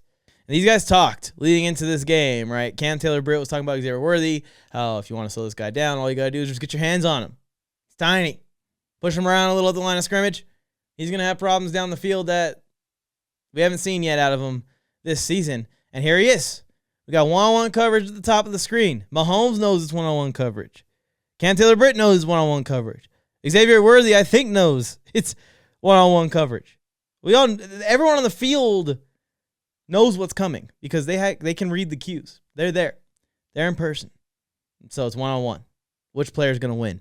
And watch Cam Taylor-Britt get his hands on Xavier Worthy at the line. Slow him down. Execute a perfect man turn. And then make one of the best plays on the football with one hand that I've seen out of a defensive back in the National Football League. This is some Antonio Cromartie one-hand stuff. And they got Mahomes twice in this game. 2 picks. Big play. That play should have won the game for the Bengals. And then, of course, they completely collapsed, fell apart, and lost it all at the end.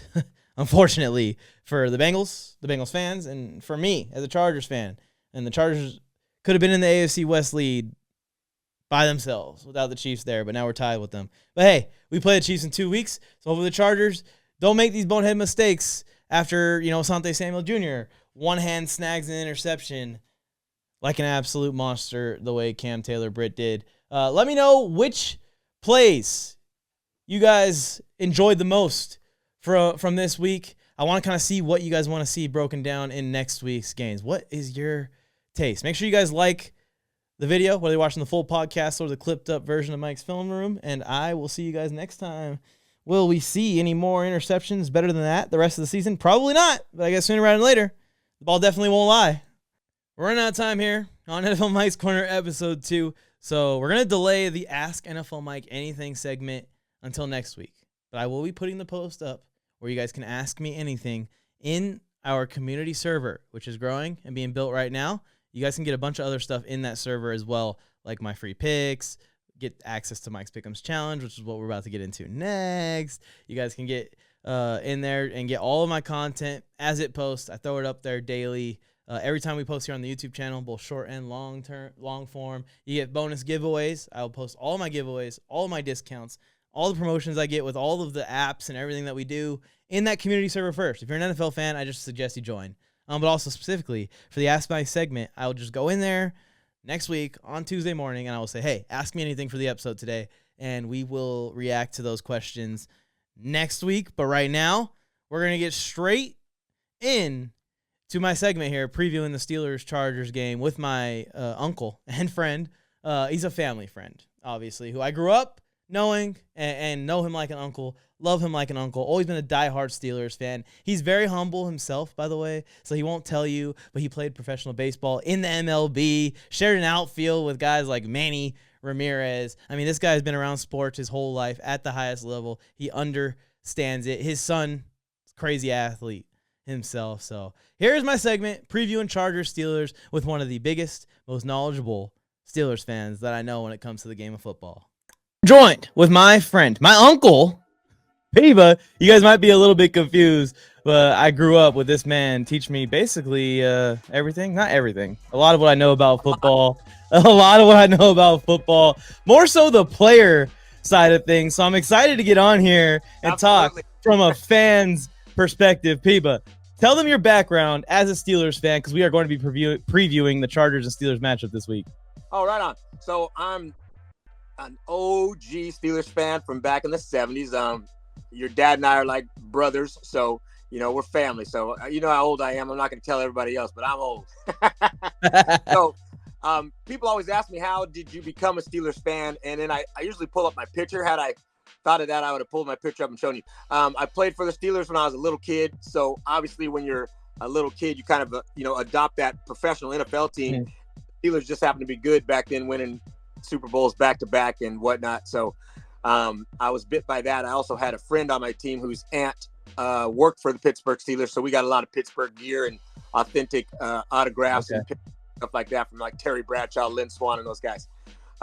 So I quickly adapted that, and with my personality, there's no cut. It's Steelers all the way, win or lose, through the bad years, the good years, and I've been a diehard fan ever since. Maybe it's because I've always known you as a Steelers fan, but it also just fits a little better, I think, than Raiders. Because back then, obviously, you probably would have went. I mean, just doing some math here based off of everyone else at that time frame. And you bring up the Raiders. I will say this: okay, the Raiders have since, and I'm sure you know this because you're a Chargers fan, same division, all that crap. The Raiders have since turned into, to me, my opinion, just straight scrubs, just garbage ass organization. Pardon my French.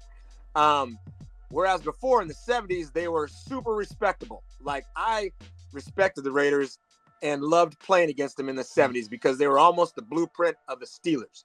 Very down and dirty, but true grit, hard, knock the teeth out of you, type players. Their fans were just solid, just diehard fans. But then they came to LA and then it all got ruined. The dumb mentality took over and it just was stupid. They just ruined the whole outfit of the Raiders. And, that's my honest opinion about them now. I can't stand them. Yeah, and they had a squad back then that was kind of just like perfectly built for that era. One of the best offensive lines of all time they put together there, and ran Absolutely. Marcus Allen and those guys behind. And Super Bowl 10, actually, speaking of those old school Steelers team, is one of my favorite Super Bowls ever. Right? Cowboys Steelers. That's one of Absolutely. the more fun ones. But yeah, it is interesting in LA, and we both dodged the Raiders. So congrats to us. We can Because we got a head on our shoulders. That's why. we can rest easy at Exactly. night knowing that that's not our freaking team. Even though they won this week, so shout out to the Dude, Raiders. what the hell was that all about, too? How'd they I'm do sure that? I everyone's watched that game. That was ridiculous. yeah, everyone's probably Happy tuned in for right me now. because Like, I'm a Steelers fan, but I was yeah, shocked that they came back and won. The little Minshew went down there yeah. and drove all the way down there, and that's what It does send Pittsburgh to the top of the division. So does. Can you believe if that? anything, yeah. Eddie And these Kutcher- Raiders fans are probably tuned into this. Like, Mike, are you going to talk about the Raiders? No, not until they No. lose again. Then we'll talk about them. Don't worry. I'll talk about them a lot next week when they lose. I have no problem with that. More with the Raiders fans, though. I love how you go get in there with them and whatnot, go to events and everything else. I like the way they Yeah. treat you. It's pretty cool. Pretty cool. Yeah. Well, that's how I got fired from the other show. So Oh, is it really? give and take with the Raiders fans. But hey, it's all part of my brand. It's all part of the fun. And like you were saying, it sends the Steelers to 2-0 and Absolutely. first in the AFC North right now. I saw a meme, and I'll try and clip it in here so the viewers can see it too. And it was a meme of a guy just like walking by like a bench of people just looking sad. But like on their chests, they edited in like Ravens gear, Browns gear, Bengals gear. And there's like one guy standing and he's like walking by, and the quote just says, "It smells like bitch in here." It's just like basically saying that the Steelers are just going to come in here and beat the crap out of this division again. What's your thoughts on the Steelers so far this year? I haven't watched a Steelers game yet. And honestly, I've only watched the highlights. Haven't got a chance to catch one live yet. So you're giving me a good breakdown here from someone that's probably watched every play. I have. They give me high blood pressure. They're fun to watch. Their defense is stellar. I'll tell you that. Their defense is stellar. We got a young team. We haven't played anybody really, really solid, with Denver and Atlanta. But Atlanta did just beat Philadelphia yesterday on a great drive by Cousin. But I believe our offense still needs a pickup. We have these drives, and then all of a sudden they just stall out. Maybe with a PI or something like that. Last week, JPJ had a terrible call on him, I thought, of pass interference, which drove us down in the red zone. But we had to bring that back. We ended up having to kick a field goal. Thank God, that we were able to convert on those. But unfortunately, I think we moved the ball. Then all of a sudden, for some reason, we stall out. Whether it's offensive penalties, which was the occasion on Sunday. There was 3 in a row on a rookie. I forgot his name. Tomlin pulled his ass out of the game real quick, and he never went back in. But he got 3 on one drive. That's why. 3 on one drive. There was a false start, and then he got 2 holdings. So they killed our drive. And on both of those, we went down to the 5-yard line. I believe Justin Fields threw a great pass to Pickens, just dropped in his basket, landed us on the 5 or 4-yard line, 6-yard line, somewhere around there. Got called all the way back because of holding. So you negate that 35, 40-yard throw, tack on 15 more, we're back on the other side of the line. So, that has stalled us out. I think it's because we have a lot of young players as well, though, playing. But as far as my hopes, I still think we're going to be competitive. We're going to be at the top of the division, playoff bound. If Justin continues to do what he's doing, we've only scored 1 touchdown this season, but it's still, good hopes and good sign that we can move the ball still. It's just Boswell, thank God for him. He's nailing it. He's nailing everything. But we do need to get in the end zone if we're going to continue to win. It sounds similar to the Chargers. Chargers defense has been stellar this year. They've given up 10 and 7 points now in 2 back-to-back weeks. Absolutely. And both touchdowns were just single play, opportunities. It wasn't like it was a drive that the Raiders brought down the field. Someone got hurdled on the sideline for their only touchdown of the day in week 1. And then the Chargers attack has been stellar, maybe the best in the league right now. I'm not sure the exact numbers. I'm sure that there's teams like the Eagles that are close, but the Chargers back-to-back 135 yard rushing attack gains from J.K. Dobbins, who looks Dobbins, healthy. It's just been penalties, man. You know what? It's been penalties, and ironically, Herbert's been a little bit rusty to start the year. He has been. So Herbert when I sit back and look at it, and I'm sure you're looking at it as the Steelers with self-inflicted mistakes being the biggest issue here. I'm like, well, I know that Herbert's going to be better. Yeah. That's no question. Absolutely. If everything else is falling into place, this is looking really good at 2-0 with a lot to improve on, in my opinion, for the Chargers. And I feel like I'm getting a similar sentiment from the Steelers. Absolutely. And I think with you got Herbert, I think yours is a little bit brighter. You know what you're going to get. We're still trying to see what we're going to get out of Justin, but you guys are looking really, really good. But I'm not a Charger hater at all. I don't hate the Chargers at all. Only when they play the Steelers. So this week I'm going to hate them, obviously. But when they play, I low-key root for them because, LA team or whatever, they're not really from here, but, local SoCal team and all that good stuff. I like Jim Harbaugh. I like the players that passed through there. I've liked Phillip Rivers. I've liked LT. You can't really hate on the Chargers unless you're a Raiders fan. Other than that, I mean, I think a lot of people low-key like the Chargers that are here in LA and, obviously from the San Diego area. So you guys have a little bit brighter future as far as playoffs go, but what the hell is wrong when you guys get to the playoffs? I don't get it. I mean, you got shine all these years. You're almost like the AFC version of the Dallas Cowboys, maybe? I don't know. I don't even think that good. I wouldn't give us even that much credit because at least the Cowboys are going and losing year after year. The Chargers have I mean, for example, this is the Chargers' first 2-0 start since 2012. That's just with Phil Rivers and Justin Herbert. Yeah, I didn't even know that. That is just mind-boggling that is even a thing. And it's been a struggle. Like the Chargers, I think in that time span have also probably only made the playoffs twice or 3 times. Is that it? Yeah, it feels like it should be more because the Chargers have been a competitive team throughout all of it. They put out some of the most competitive best 5, 6, and 7 win teams you'll ever see in your life. But it's been a lot of that with Rivers where the O-line's banged up and he stands no chance, or the defense is butter and he stands no chance. This is the first time that everything but the quarterback looks amazing so far this year, and I'm pumped about it. And speaking of the quarterbacks, let's just talk about this really quick before we talk about the individual matchups that are going to determine this game, and we're going to give a score prediction. But Justin Fields, Russell Wilson, Mike Tomlin said this morning, as we're recording this, by the way, if you guys need an update on this QB situation for the Steelers, that Russell Wilson is probably unlikely to start this weekend. And Mike Tomlin even straight up said, I don't want to talk about hypotheticals that don't exist anymore, which to me is Mike Tomlin saying in Mike Tomlin way to the media, stop asking me about Russell Wilson. He'll be back when he's back type situation. But what is your thoughts? Because Russell Wilson won the job in camp and then went down with a calf, and Justin Fields has taken over since then. The team's undefeated. I personally thought Fields looked really improved in the preseason. Haven't seen much of him from the regular season. He looks kind of similar, but it seems like you could tell the play calling is helping him out a lot. But like you're saying, there's this throw that I didn't see that got called back. He's clearly not turning the ball over as much as he did in Chicago. When Russell Wilson is healthy, who is the QB1 of this team, Piva? Well, honestly, I think if Justin keeps winning, Russell's not coming back, bro. There you go. You don't break something that's already fixed. You know what I mean? And they're obviously 2 different players. Russell's a little bit older. His mobility is not as good as Justin Fields. And Fields is, like I said, he's been very protective of the ball, no turnovers. He's created things this past Sunday with his leg. I think he had, 40 yards rushing, maybe something like that. But when you are a defensive coordinator and you have to prepare for somebody like that, it's easier than to prepare. It's harder to prepare for him than it is for Russell. And I know Tomlin likes to give Russell that respect, and I think that's one reason why he named him the starter for this season.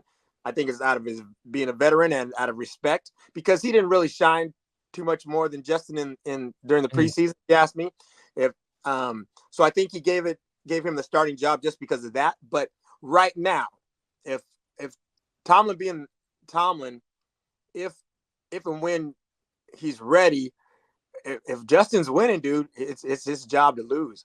I think if he loses, though, once Russell's healthy, then he'll implement him back in to the starting lineup. But I think if we're winning, he's not gonna mess up that wagon, dude. I that's just my opinion. Me as a wannabe coach, I wouldn't, I wouldn't I'd be like, hey, Russell, And I see Russell on the sidelines. I don't know if it's fake or not, but he's very enthusiastic. He's encouraging. He's pumping up his team. He's giving high fives and stuff like that. He's not over on the bench pouting like Colin Kaepernick or something. So he's out there, he's rooting his team on. So I think as long as there's a positive that's coming out of this, it will be until the wheels fall off, if you ask me. I think that makes sense, and you're right on the veteran thing with Russell Wilson. I think Mike Tomlin's thinking similar to you, and like you're saying right here, Russell Wilson, veteran in the league, he understands that what's going to help his team win is if he's a good leader on the sideline, even though if he's not playing. Absolutely. And that's what he's doing, and he'd bring that leadership into the huddle if he was playing, and that's stuff that Mike Tomlin sees that you just don't know about. Like us as fans, we don't get access to little stuff like that. And another thing that I always tell fans that people don't understand at all is how important the quarterback is to picking up blitzes, and how bad Justin Fields is at picking up blitzes in his career so far, and how good Russell Wilson is at pass protection as far as being an organizer at the line of scrimmage and picking stuff like that up. Right. And getting his O-line on it and alerting to everybody, hey, we caught him. Like, here's where the hole in the defense is. And he can communicate that mid-play. Stuff that Justin Fields just hasn't ever done. So there's no reason to even ask him to do it. And like this, it's hard to learn that stuff. Like this year's the first year where Justin Herbert is calling out the protections for the Chargers. It's been a lot our center. It's been a lot other players involved in that. And we've even seen it in Philly, where the Eagles, their O-line struggling in pass protection right now, losing Jason Kelce. Now Jalen Hurts is taking over that job. And people don't realize how important that is, something that Russell Wilson brings to Pittsburgh. Absolutely. But I like what you're saying. I think you just keep running this thing. I think you even run the ball more. I saw Justin Fields' stat line, and I'm like, I was kind of surprised. He's still under 100 yards rushing this year. I say, if this is working, this is the perfectly built team to set up a season like we saw Cam Newton go on a couple years ago, where you got the two running backs. It was Jonathan Stewart. It was Mike Tolbert. You got the stellar defense. I mean, that Panthers defense is one of the best ever put together and had one of the better seasons we've seen out of a defense ever, led the team to 15-1. And then just on offense, the quarterback is just a rushing monster. So the time of possession, just every game, 20 minutes in the Steelers' favor. The Steelers' defense is just getting a ton of opportunities to rush the passer on 3rd and 9, because every single freaking drive, you're trying to get something going on offense after the opponents just went on a 12-minute freaking march down the field. So on 3rd and 7, you're a lot more desperate than you are on a 3rd and 7, where you're following a punt, or you're following a 3-and-out, whatever it might be. I think the Steelers just need to run the out of the football. Just run it, play the time possession, and just win these 20-17 games all year. I would love it. I like that strategy. I just want to see a little bit more threat, though, the ability to be able to do it. You know what I mean? Because if you don't have that ability to be able to do it, then they're going to just stack the box, you know what I mean? Yeah. And shut down Najee. But I think you got a good point. Just establish a running game. Najee got going a little bit this past Sunday, so we were able to balance it a little bit. I just think that our offense is totally different than we've seen.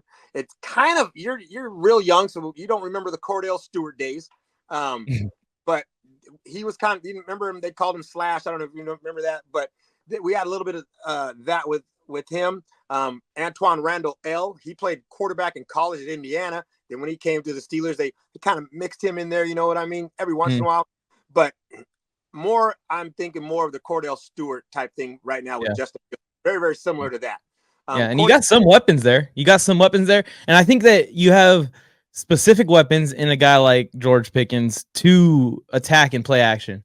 Like specifically play action, you get him one-on-one up the field, you trust him just to throw that ball out there and let him go get it. Absolutely. One little thing I want to touch on. I don't know, though, if Justin keeps winning. I think I might have mentioned this to you off camera. If Justin keeps winning, Russell's still on the sidelines, Miami needs a quarterback. What if they call Pittsburgh and say, hey, I wouldn't even just limit myself to Miami. I think that there is many situations that could become QB needy in one play. Yeah. So I'm with you. That's something to have on the radar with Fields playing this good. And I personally, if I'm in Tomlin's shoes, would trade Russ. Yeah, absolutely. I don't care. And I'm not going to get anything for him. You're not going to get anything for Russ. You're going to get a 5th or a 6th or 7th round pick. Yeah. But I'm keeping Fields for the future. Like, even if we are drafting a quarterback, this is going to be our backup. This is fun. Absolutely. But yeah, let's keep this going here. Let's talk about this individual game here. The biggest matchup for me, I think, to highlight in this one is Joe Alt versus TJ Watt. And this is going to be all game, all day, both in the rush attack for the Chargers. They have not shied away from running to Joe Alt's side at all. If anything, they're running to Joe Alt's side more than Rashawn Slater's side. 6'8". Yeah, so He's a wall. in the rushing attack, that battle is going to be fun to see TJ. We know what TJ does as a defender of the run. That's that next level that I feel like some of these guys like Nick Bosa or Max Crosby or others that we won't start talking about and offending other people don't have that TJ Watt has, is that elite dominance in the rushing defense. And then, of course, in pass pro, TJ Watt versus Joe Alt. Joe Alt has not given up a pressure this year. Max Crosby, week 1, played him all game. Jadeveon Clowney and the Panthers crew, week 2. Joe Alt has been an iron wall, but now he's seeing one of the best ever. So what do you think about the Rook versus TJ Watt here? Obviously, this has got to be where the Steelers are going to try and get after Herbert.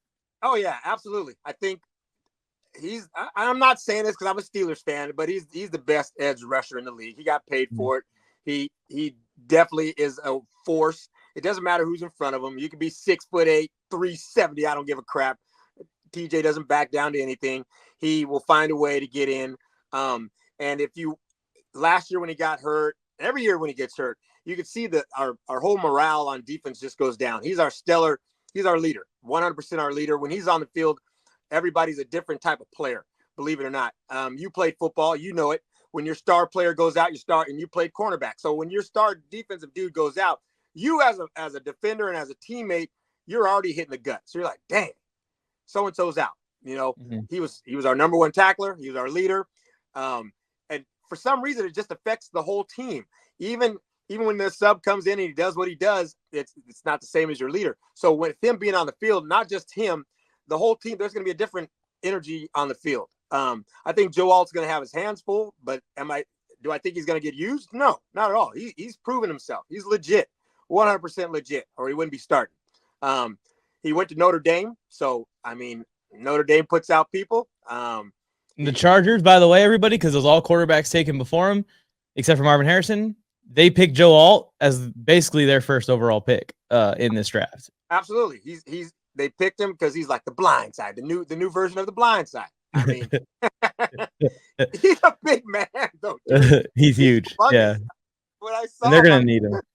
They're gonna funny. need him. I will say, I think that TJ Watt will get the first pressure on Alt of his career. There you go. He'll get him at least once. Yeah, he'll get one. And if not, if worse comes to worse, he will make Joe Alt work and earn his money. He's gonna be like, dude, this TJ Watt is legit. He'll come out the field saying, "Coach, he's legit."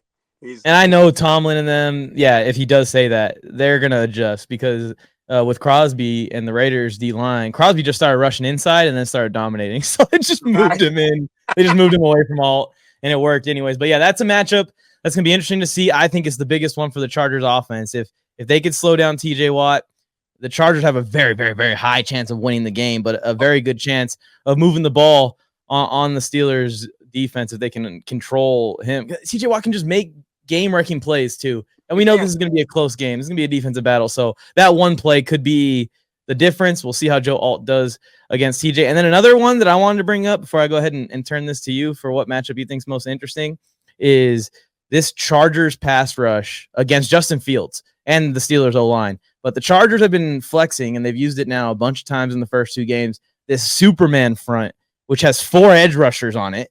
Tuli Tuipulotu inside with Bud Dupree, and then Khalil Mack and Joey Bosa coming off the edges. I think with Fields' athletic ability, the Chargers are going to be taking a D tackle off the field a lot in any kind of passing situation. And that matchup of the Steelers O-line against the Chargers Superman front, where we have 4 edge rushers capable of 10 sack seasons each, all chasing down Justin Fields at once. It's going to be a hell of a lot of fun to watch. But what do you think about this Chargers pass rush, man? They are so deep. We're talking Joey Bosa, Khalil Mack, Tuli, and then Bud Dupree was added this offseason. Someone you're very familiar with. Very underrated guy. Very underrated guy. He was our boy at once. So, I mean, he might have a little bit of extra edge on him, coming this Sunday. So, that'll be one thing to watch. Khalil Mack, he's a beast. We already know that. It definitely is going to be fun to watch. I think the rush. I think you're going to do it early. To be honest with you, I think you're going to come hard and come early and come a lot because he's still kind of young. He's 4 years. This is 4th year in the league, Justin. You're right. He doesn't pick up things as well yet as a veteran quarterback would. So I think they're going to try to put a lot of pressure on him. Hopefully that will open up a little bit of a run game because you got to be overzealous and holes will open. Get Najee going real quick. Jaylen Warren, who's actually a stud. I dig on him. Hopefully we'll be able to establish a run game and slow you guys down. But if we don't, we're going to be in trouble real quick because then, they can just send everybody every time we drop back to pass. And we've been in 3rd and long a lot this season. And when that happens and you got your Superman front coming, that's going to be tough to pick up. We've got 2 rookies, I think, on the line. So we'll see how that goes. I'm not looking forward to it, to be honest. You make a good point about the running the ball thing, and I think that's also a key to this game. Is whoever establishes the run early is going to have the advantage the rest of the game because that's how you negate this pass rush. Is if you can just run the ball because they're not going to be out there on 3rd and 3. I promise. They're not going to be out there on 2nd and 3. They're going to be out there on 3rd and 12. They're going to be out there on 3rd and 10. They're going to be out there on 3rd and 9, and if it's a really big part of the game, maybe 3rd and 7. But other than that, if you can stay out of those situations, you keep this pass rush off of you. And it's been an advantage for the Chargers because they've been getting home like they're blitzing with 4 almost unconsciously on both of the lines they played this year so far. So we'll see what happens there. Any matchups you want to highlight somewhere where you see the Steelers taking advantage of the Chargers specifically, or if it's just kind of similar stuff to what I just brought up? Take advantage. I would not say that. I think all around the whole game will be a great matchup. But I think you already highlighted the Joe Alt TJ Watt matchup is going to be the one to watch. You got the rookie. Best edge rusher in the game. I mean, you're going to have to watch that one. Are we going to put pressure on Justin? Because if we don't, we're going to be in trouble. Trice and Porter are going to have to work hard if we don't get any pressure on them. Minka over the top. I don't know. We'll see early on because JPJ has had some problems here and there defensively. He got in trouble a couple times last week with some PIs. So we'll see. He's gets a little overzealous, but he's a great DB. He's a great DB. I loved him out of college. I wanted the Chargers to take him. Oh, did you really? Yeah, I did. I wanted them to take him in the 2nd round that year, but I think the Steelers reached on him and drafted him either early 2nd or late 1st, something like that. Yeah. So he was kind of like out of range for the Chargers. Right. Anyways, but yeah, I love JPJ. That's interesting too because Quentin Johnston. Yeah. 2 touchdowns last week, baby. Yeah. Let's go, QJ. He looked good. I was like, who is this? Finally. I feel like our score predictions are going to be similar, but maybe opposite. But what do you got for the score prediction here? Steelers, Chargers. Can we go back? I'm going to say 23-22 Pittsburgh. Oh, so you got them winning on a game-winning field goal is what it sounds like. Yeah. Pretty much. Or I've got it's going to be kicked earlier, but our defense is just going to hold you for the rest of the game. You're going to hold? But, okay, so. I don't think we're going to go down and do last minute. We're going to probably be ahead early in the 4th and then just hold you guys for the rest of the game. We have a very similar game unfolding here. I have a defensive battle also. Okay. I have the Chargers and the Steelers going at it all game, back and forth, a battle for field position at the middle of the field.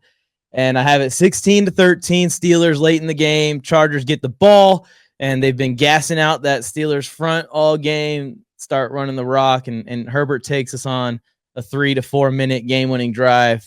2016 Chargers final to end it.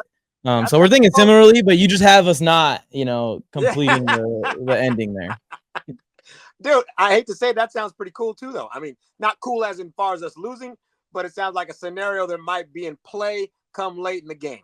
Yeah, I think it's just going to be a battle early on. The Chargers are going to try and run the crap out of the ball. I think the Steelers are going to do well against it, and it's going to turn into a little bit of a chess match here where we're going to see screens, unders, all that stuff that offenses try to use to start piecing drives together on both sides being used on good defenses, which absolutely it's going to be exciting. I'm pumped for it. This game's evolved into something that I don't even think we expected both of our teams to be 2-0 going into this 4-0. I appreciate you for coming on. Anything else you want to throw out there before I sign off here? No, I just want to say hi to your beautiful wife, Rosie. What's up, Rose? She's here. I'll have her come in after we cut. To say hi. And thank you again for having me on the show. I always like coming on the show. You're doing great. Keep it up. I'm proud of you. Keep doing good things. That. And Appreciate that. hope to be on the show a lot more too. Of course, we're going to be doing this more often. Like I've been telling you guys, we're going to be bringing people on. I did want to bring up one more thing before I get you out of here.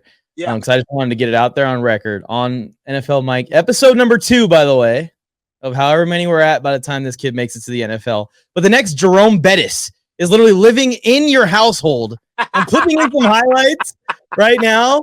But just share a little bit of what this kid is doing, what position he's going to play down the line. And how the bust is coming. Because he's a pretty good athlete, dude. They got him at nose tackle and then defensive end, quarterback and tailback. So he plays all of them. He starts at quarterback and nose tackle. So yeah, you've seen him. He's big boy. He's a good kid too. So hopefully he'll get there. He just got to keep playing. He's man. I love watching him play. You got to come out and watch him play, man. You should have him on the show. He'd be good on your show, dude. That'd be good. I should come to a game. We'll get like just those unreal highlights. And I'm telling you guys, dude, every time people post a video, it looks like a man playing with children, and it is basically a man playing with children. It is. He got triple teamed this last week. They triple teamed him. Get the Aaron Donald treatment at 12 years old. The whole game, dude. The whole game, he got triple teamed. I can't wait for high school football. I can't wait for high school football with him, man. It's going to be a ton of fun on Friday nights. But yeah, I just want to get on record. I'll put in some highlights here so you guys can see what I'm talking about. Thanks again, man. Let's get back to this show. We will have PC, otherwise known as Piba, Paul Clark, on to more episodes in the future. I appreciate him for tuning in. Obviously, you can tell we have a chemistry, lifelong chemistry, if you will, talking sports together. Let's get into the injury report here before I start Mike's Pick'em's challenge up. And get an update here on some of these injuries as of Tuesday night.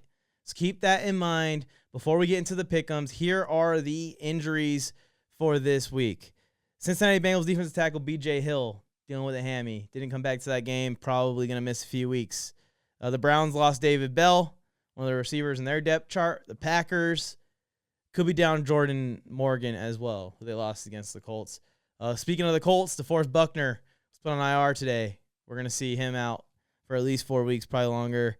And Latu, the rookie, the Indianapolis Colts got also suffered a hip injury and was ruled out of that game. He might miss a week or two. So now the Colts defensive line getting very thin there. In Indianapolis, Jacksonville Jaguars, backup running back Tank Bigsby. He did not return with the shoulder to this game. The Chiefs running back Isaiah Pacheco, if you guys haven't seen the news yet, serious ankle injury and fibula injury. He's going to be out for the indefinite future. They're saying that he is going to be back maybe for the playoff run, potentially. The Chiefs are assuming that they're going to go on, maybe prematurely, maybe not.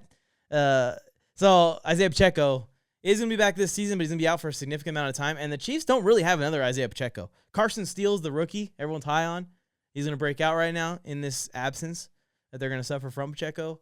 But they don't have anyone that's like, hey, that's the guy to fill in for one of the most important and best producers in this offense of yardage, and easy yardage for Mahomes.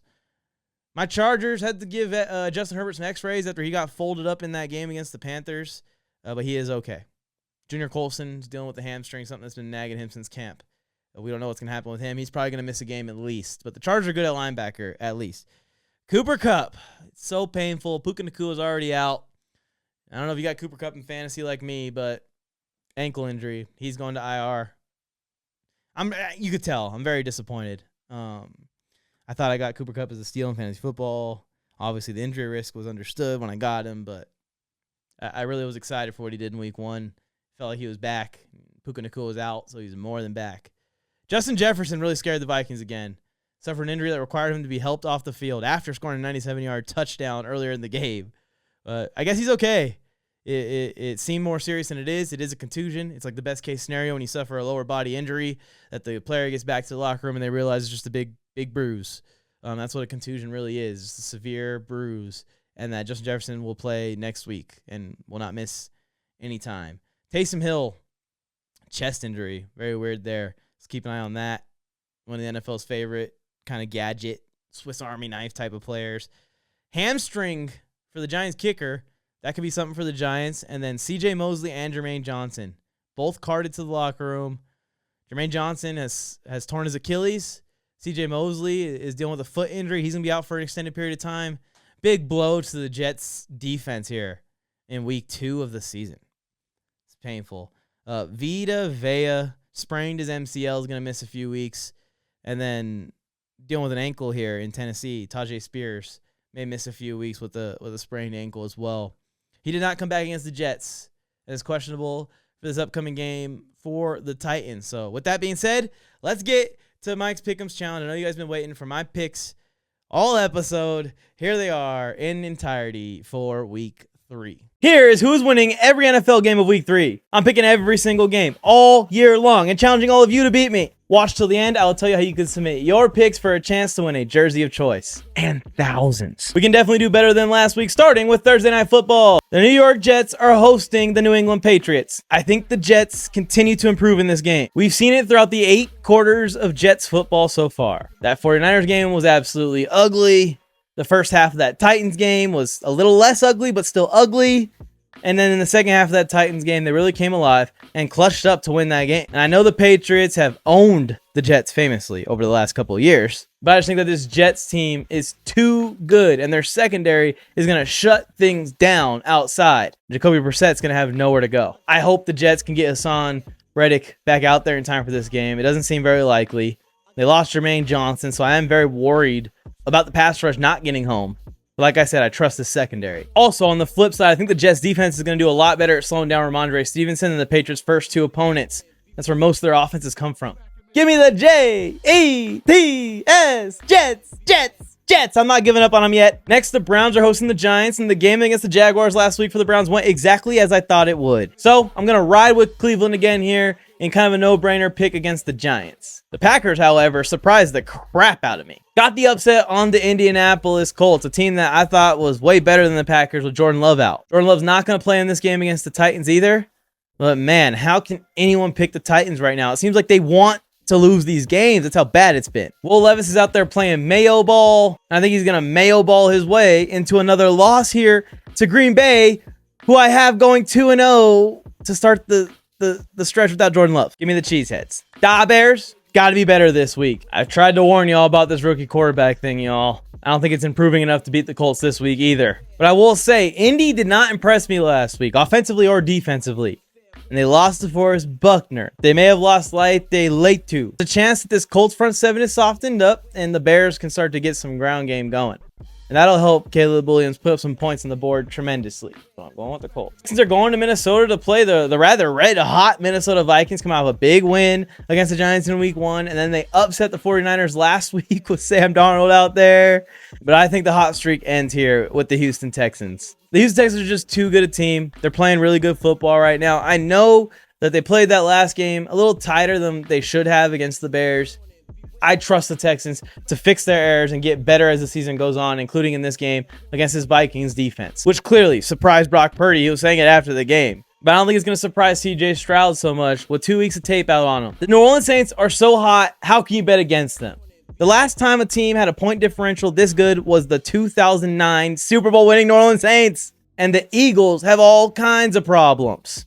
They blew that game against Atlanta. Jalen Hurts is struggling when he's forced to pass the ball on 3rd and longer than 7 yards. The Eagles secondary, which is supposed to be very improved, is not improved at all. So how can I go with the Eagles with this much dysfunction? You know, I'm taking my Chargers to beat the Steelers, but I do think that this is going to be a close game. And I always predict the Chargers to blow out their opponents typically with my biased ass.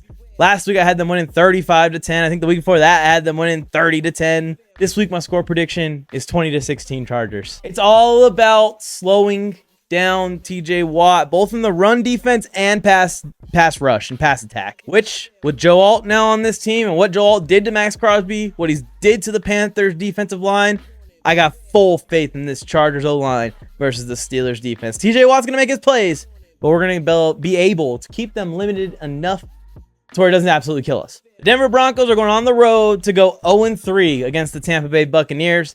The Buccaneers are showing that they're one of the best teams in the NFC. I think they're as good or even better than the New Orleans Saints, who are red hot and lighting the whole league on fire right now. 2 weeks into the season. I talked about the rookie quarterback thing to death. It applies here also, but also the Broncos. They just don't have a roster on the level of the Tampa Bay Buccaneers. And even though Sean Payton is a great coach and has proven a lot in this league, he isn't going to be able to coach up Bo Nix to come out here and score 25, 30 points on this Bucs defense. That's what's going to be needed to win this game. Give me Tampa Bay. The Dolphins-Seahawks game is interesting. Dolphins' first game without Tua on the field, and it's a matchup I think they actually can find some success in. I think they can get the ground game going. I think these edge rushers can get home on the Seahawks offensive line. But without Tua and with what we saw from Skylar Thompson last year in the playoffs, I have to go with the Seattle Seahawks. But I will say I think this is more of a 50-50 game than most people will think. The Baltimore Ravens are going to Dallas, and both these teams need this win desperately. But the Ravens need it a little bit more than the Cowboys. And I think the Ravens are a better team than the Cowboys, both on defense and offense. They got the better quarterback. I think they got the better head coach. I'm taking the Ravens to send Dallas to 1-2, and the wheels are already falling off. Speaking of the wheels falling off, the 49ers are injured as hell already. What's new? It seems like this happens every year to San Francisco. Although the Rams are just as beat up as the 49ers, maybe more beat up. I think the 49ers have a lot more depth than Los Angeles has to survive these injuries. I think they're just going to get on their horse. They're going to ride this ground game in to the end zone time and time again and get out of here with a 24-13, 24-17 style win. I am going with the injured 49ers to defeat the injured Lambs. Which brings me to Mike's Game of the Week. This is the best non-primetime game that you guys have to have on your TV screen. And it's the Detroit Lions going into Arizona to play the red-hot offense, at least for the Arizona Cardinals. Now, I think the Detroit Lions are going to be able to run the ball really well in this game and get out of here with a W. But it's sure going to be freaking fun. Kyler Murray and Marvin Harrison are a blast to watch play football together, and we've only really seen it once. And we can already tell this is going to be one of the best duos in the NFL for a long time to come. The problem is I don't trust that Cardinals defense to hold the Lions to 10 points the way they did the Rams. The Lions are fully healthy. They have one of the best offensive lines in the league. They are going to run the ball, and they're going to run all over Arizona's defense and keep Kyler Murray and Marvin Harrison off the field. With that being said, I still think this game will be very, very close, very exciting. I think both teams will score more than 25 points, and we're going to have a shootout on our hands. It's going to be exciting. Which brings me to Mike's upset of the week. I have to pick an upset every week. There just isn't any I like this week. So, most likely upset this week is the Carolina Panthers, who are putting Andy Dalton in there and surprising this Raiders defense out of nowhere. Yeah, there's a lot of tape out there on Andy Dalton, but not on Andy Dalton with this head coach, with this team. It's undeniable that the Panthers have weapons. I just don't think Bryce Young can get them the ball. I think this Raiders defense is going to come in here cocky, thinking they're just going to smoke Andy Dalton, then he's going to start dotting them up to Deontay Johnson, Adam Thielen, and Xavier Legette. And yes, show a lot of respect to the Raiders for that win over Baltimore last week. 7 of the 8 quarters out of the Raiders offense have been atrocious, like worst in the NFL, as bad as the Panthers. So I don't have faith in the Raiders offense to score unconsciously against the Carolina defense, even though it's not very good. And I think the Panthers offense is going to be a lot better against the Raiders defense than it's been against any of the teams this year. Mike's upset of the week. That's really going to make Raiders fans excited. Sunday Night Football is going to be a lot of fun. The Chiefs are going into Atlanta to play the Falcons. The Chiefs and Falcons, both in my opinion, played terrible last week. Both teams can give us a lot more, and I think they both will be at their best this week because they are talented teams. I think they will respond to struggling a little bit in week 2 with a masterful Sunday Night Football game here in week 3. And if the Chiefs are on and the Chiefs aren't off and Mahomes isn't throwing 2 interceptions, the Chiefs are going to win. It's going to be the 3-0 Chargers versus the 3-0 Chiefs next week. We got 2 Monday Night Football games. The Jacksonville Jaguars are going to Buffalo to play the Bills. I've been low on the Bills, but I've been even lower on the Jaguars this year. But I was right about the Jaguars, kind of wrong about the Bills. Give me Buffalo. And then the Bengals have to win this game against rookie quarterback Jaden Daniels. But if they don't, things are going to start to get very, very scary. And we may see T. Higgins get dealt before the deadline even.